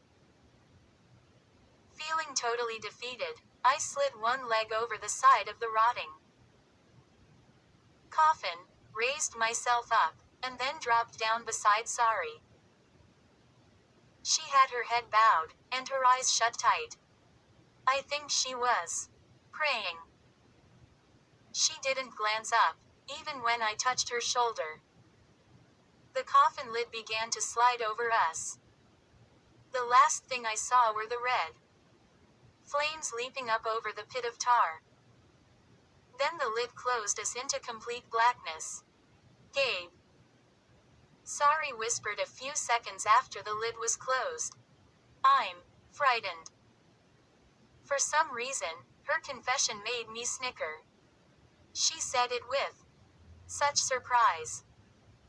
As if being frightened was a startling new experience. I'm too frightened to be frightened, I whispered back. She grabbed my hand and squeezed it. Her hand was even colder and clammier than mine. He's crazy, she whispered. Yeah. I know, I replied, still holding onto her hand. I think there are bugs in here, she said with a shudder. I can feel them crawling on me. Me, too, I told her. I realized I was gritting my teeth. I always do that when I'm nervous. And now I was more nervous than I thought was humanly possible. Poor Daddy, Sari said. The air in the coffin was already beginning to feel stuffy and hot. I tried to ignore the disgusting sour smell, but it had crept into my nostrils, and I could even taste it. I held my breath to keep from gagging. We're going to suffocate in here, I said glumly. He's going to kill us before we can suffocate, Sari wailed. Ow, I could hear her slap at a bug on her arm. Maybe something will happen, I told her. Pretty lame. But I couldn't think of what else to say. I couldn't think. Period. All I keep thinking about is how he's going to reach in and pull my brain out through my nose, Sari wailed. Why did you have to tell me that, Gabe? It took me a while to reply. Then, all I could say was, sorry. I began to picture the same thing, and another wave of nausea swept over me. We can't just sit here, I said. We have to escape. I tried to ignore the thick, sour smell. Huh. How? Let's try to push up the lid, I said. Maybe if we both push together. I counted to 3 in a low whisper, and we both flattened our hands against the coffin top and pushed up as hard as we could. No. The lid wouldn't budge. Maybe he's locked it or put something heavy on top of it, Sari suggested with a miserable sigh. Maybe, I replied, feeling just as miserable. We sat in silence for a while. I could hear Sari breathing. She was sort of sobbing as she breathed. I realized my heart was racing. I could feel my temples throbbing. I pictured the long hook that Ahmed would use to pull our brains out of our heads. I tried to force the thought out of my mind, but it wouldn't go away. I remembered being a mummy 2 Halloweens ago, and how the costume unraveled in front of my friends. Little did I know then that I'd soon have a mummy costume that would never unravel. Time passed. I don't know how long. I realized I had been sitting with my legs crossed. Now they were beginning to fall asleep.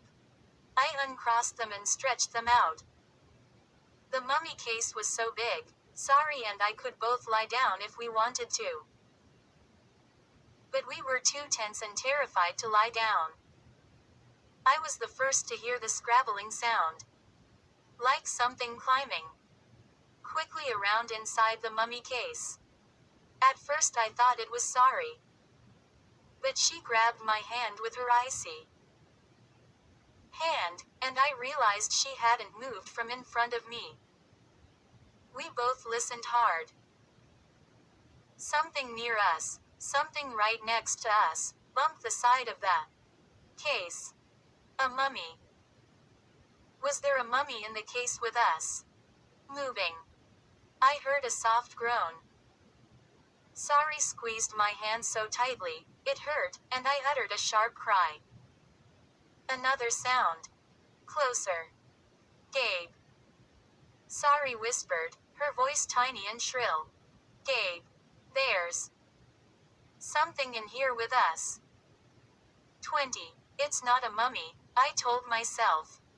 It can't be. It's a bug. A very large bug. Moving across the coffin floor. It's not a mummy. It's not a mummy. The words repeated in my mind. I didn't have too long to think about it. Whatever it was crept closer. Hey. A voice whispered. Sorry and I both shrieked. Where are you guys? We recognized the voice immediately. Uncle Ben. I cried, swallowing hard, my heart pounding. Daddy. Sorry lunged over me to get to her father. But how? I stammered. How did you get in here? Easy, he replied, squeezing my shoulder reassuringly. Daddy. I don't believe it. Sorry wailed. I couldn't see in the blackness of the closed coffin, but I think she was crying. I'm okay. I'm okay, he repeated several times, trying to calm her down. How did you get out of that case and into this one? I asked, totally confused and amazed. There's an escape hatch, Uncle Ben explained. A small opening. With a doorway. The Egyptians built hidden doorways and escape hatches into many of their mummy cases. For the corpse's soul to be able to leave. Wow, I said. I didn't know what to say. Ahmed is so caught up in his ancient curse mumbo jumbo, he's forgotten about this little detail, Uncle Ben said. I felt his hand on my shoulder again. Come on, you two. Follow me. But he's out there. I started. No, Uncle Ben replied quickly. He slipped away. When I climbed out of my case, I looked for him. I didn't see him anywhere. Maybe he went somewhere else while he's waiting for the tar to get hot enough. Or maybe he decided to just leave us in the mummy cases to suffocate. I felt a bug slither up my leg. I slapped at it, then tried to pull it out. From inside the leg of my jeans. Out we go, Uncle Ben said. I heard him groan as he turned in the enormous coffin. Then I could hear him crawling to the back. I saw a small rectangle of light as he pushed open the hidden door in the back of the case. It was a very small escape hatch, just big enough for us to squeeze through. I followed Uncle Ben and Sorry out of the case, flattening myself to crawl out the small opening, then dropping onto all fours on the chamber floor. It took a while for my eyes to adjust to the brightness. The red flames still danced over the pit of bubbling tar, casting eerie blue shadows on all four chamber walls. The mummies stood as before, frozen in place around the room, shadows flickering over their faceless forms.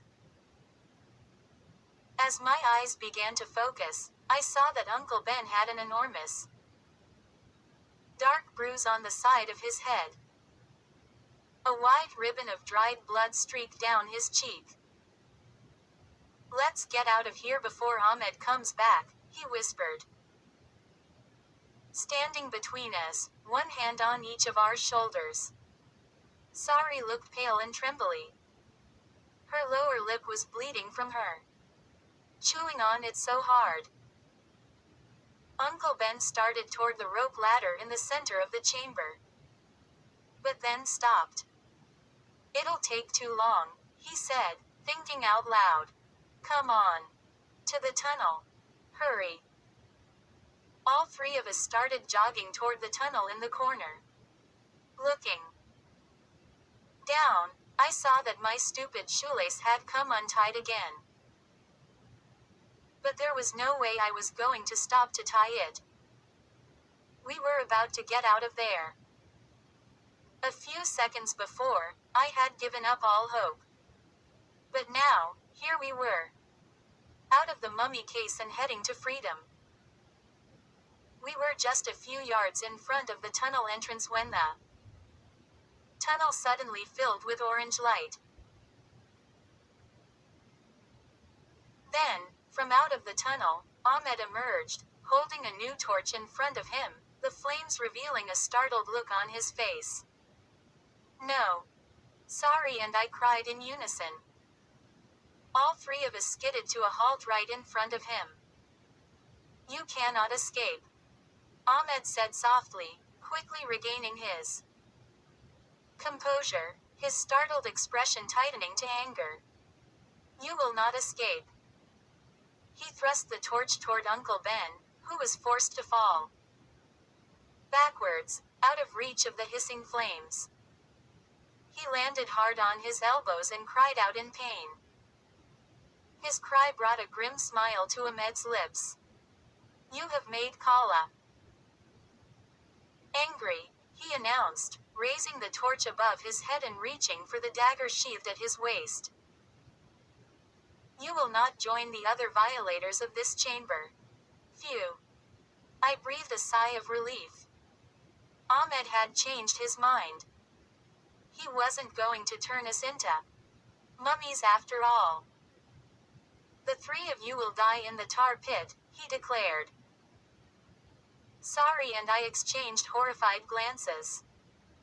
Uncle Ben had climbed back to his feet and put his arms around us. "Ahmed, can't we talk about this calmly and rationally as scientists?" he asked. "To the tar pit," Ahmed ordered, thrusting the flaming torch angrily at us. "Ahmed. Please." Uncle Ben cried in a whining, frightened tone I'd never heard from him before. Ahmed ignored Uncle Ben's desperate pleas, pushing the torch at our backs and gesturing with the long-bladed dagger. He forced us to make our way to the edge of the pit.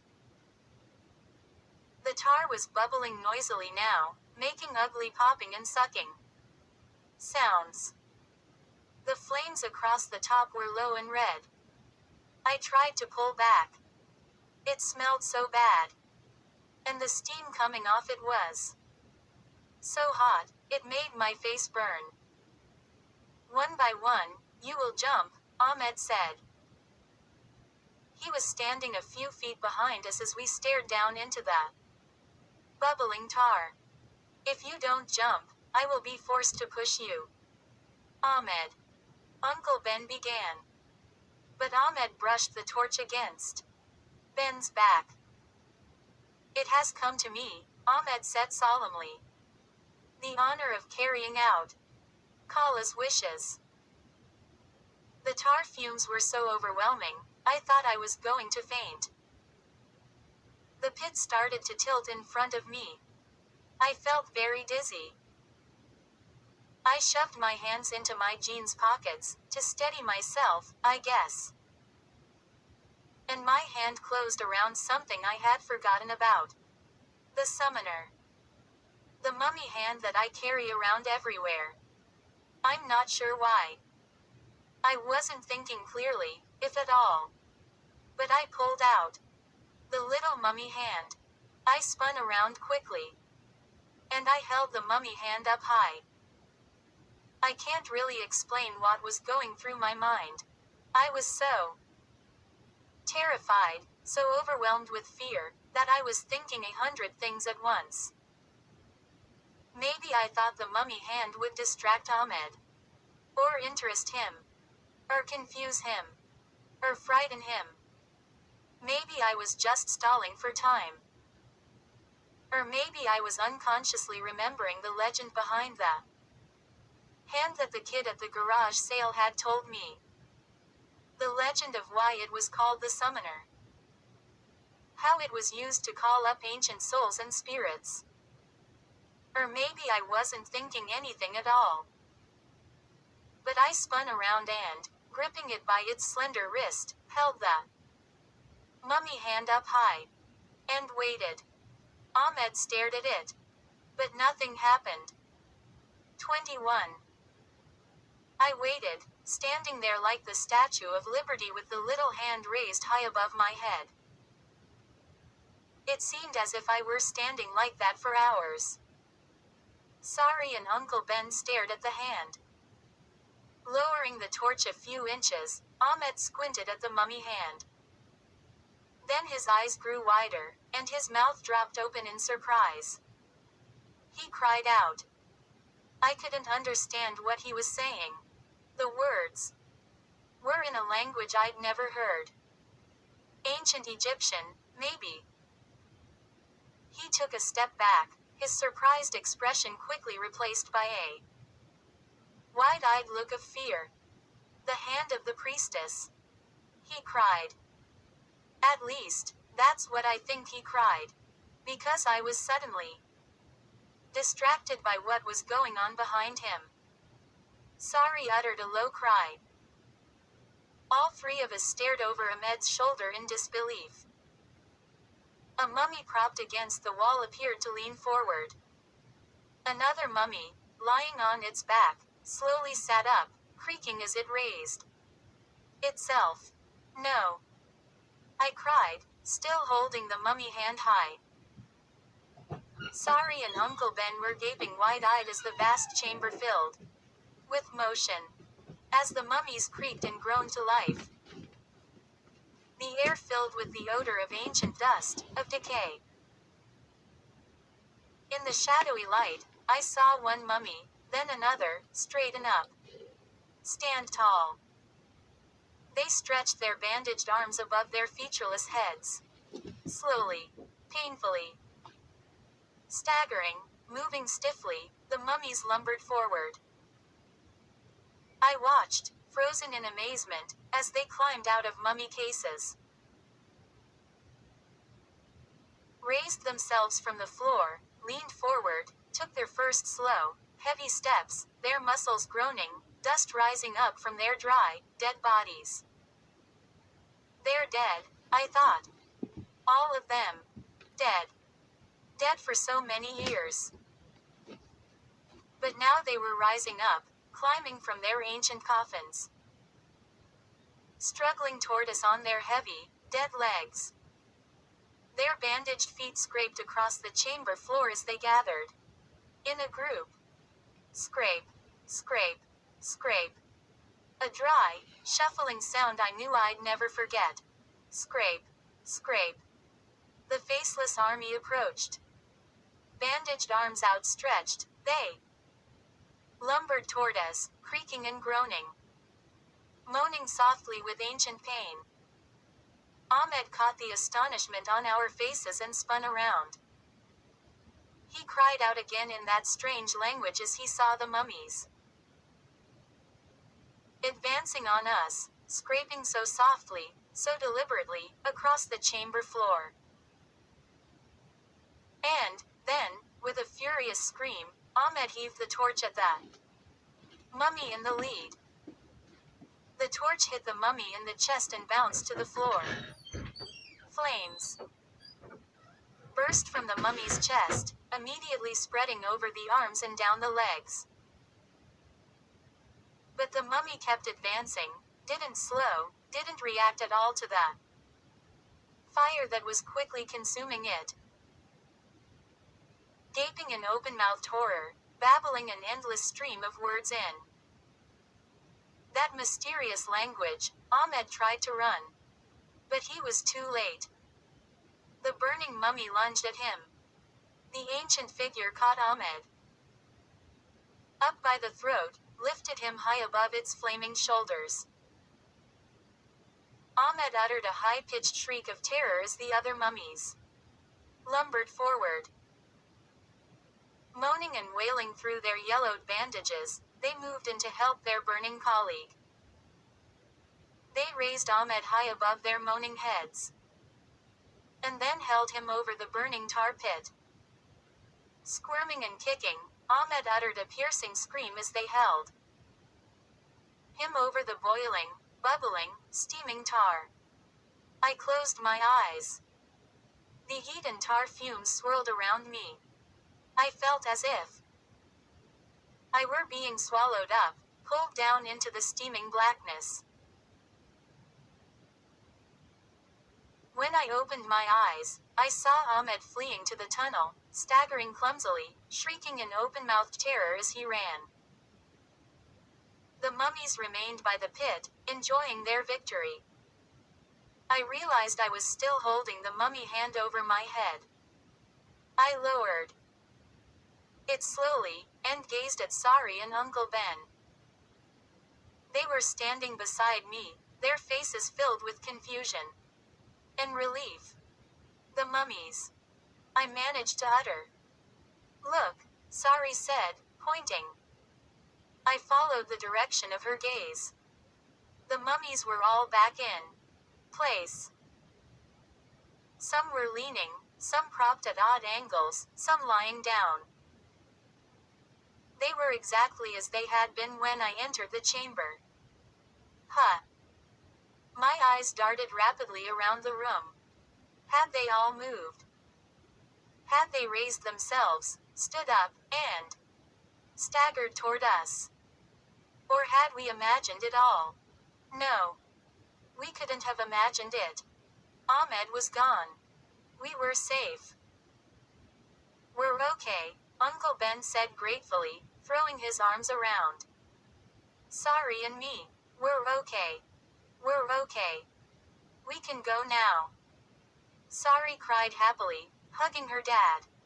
Then she turned to me. "You saved our lives," she said. She had to choke out the words, but she said them. Then Uncle Ben turned his gaze on me and the object I still gripped tightly in front of me. "Thanks for the helping hand," Uncle Ben said. "We had an enormous dinner at a restaurant back in Cairo. It's a miracle any of us got any food down since we were all talking at once, chattering excitedly, reliving our adventure, trying to make sense of it all." I was spinning the summoner around on the table. Uncle Ben grinned at me.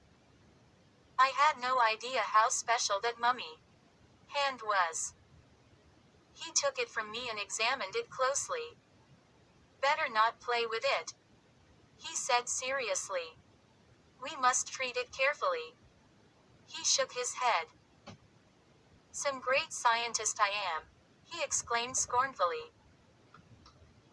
When I saw it, I thought it was just a toy, some kind of reproduction. But this hand may be my biggest discovery of all. "It's my good luck charm," I said, handling it gently as I took it back. "You can say that again," Sari said appreciatively. The nicest thing she'd ever said to me. Back at the hotel, I surprised myself by falling asleep instantly. I thought I'd be up for hours, thinking about all that had happened. But I guess all the excitement had exhausted me. The next morning, Sari, Uncle Ben, and I had a big breakfast in the room. I had a plate of scrambled eggs and a bowl of frosted flakes. As I ate, I fiddled with the little mummy hand. All three of us were feeling good, happy that our frightening adventure was over. We were kidding around, teasing each other, laughing a lot. After I finished my cereal, I raised the little mummy hand high. Oh, summoner, I chanted in a deep voice, I summon the ancient spirits. Come alive. Come alive again. Stop it, Gabe, Sorry snapped. She grabbed for the hand, but I swung it out of her reach. That isn't funny, she said. You shouldn't fool around like that. Are you chicken? I asked, laughing at her. I could see that she was really frightened, which made me enjoy my little joke even more. Keeping it away from her, I raised the hand high. I summon the ancient spirits of the dead, I chanted. Come to me. Come to me now. And there was a loud knock on the door. All three of us gasped. Uncle Ben knocked over his juice glass. It clattered onto the table and spilled. I froze with the little hand in the air. Another loud knock. We heard a scrabbling at the door. The sound of ancient, bandaged fingers struggling with the lock. Sorry and I exchanged horrified glances. I slowly lowered the hand as the door swung open. Two shadowy figures lumbered into the room. Mom and Dad. I cried. I'll bet they were surprised at how glad I was to see them.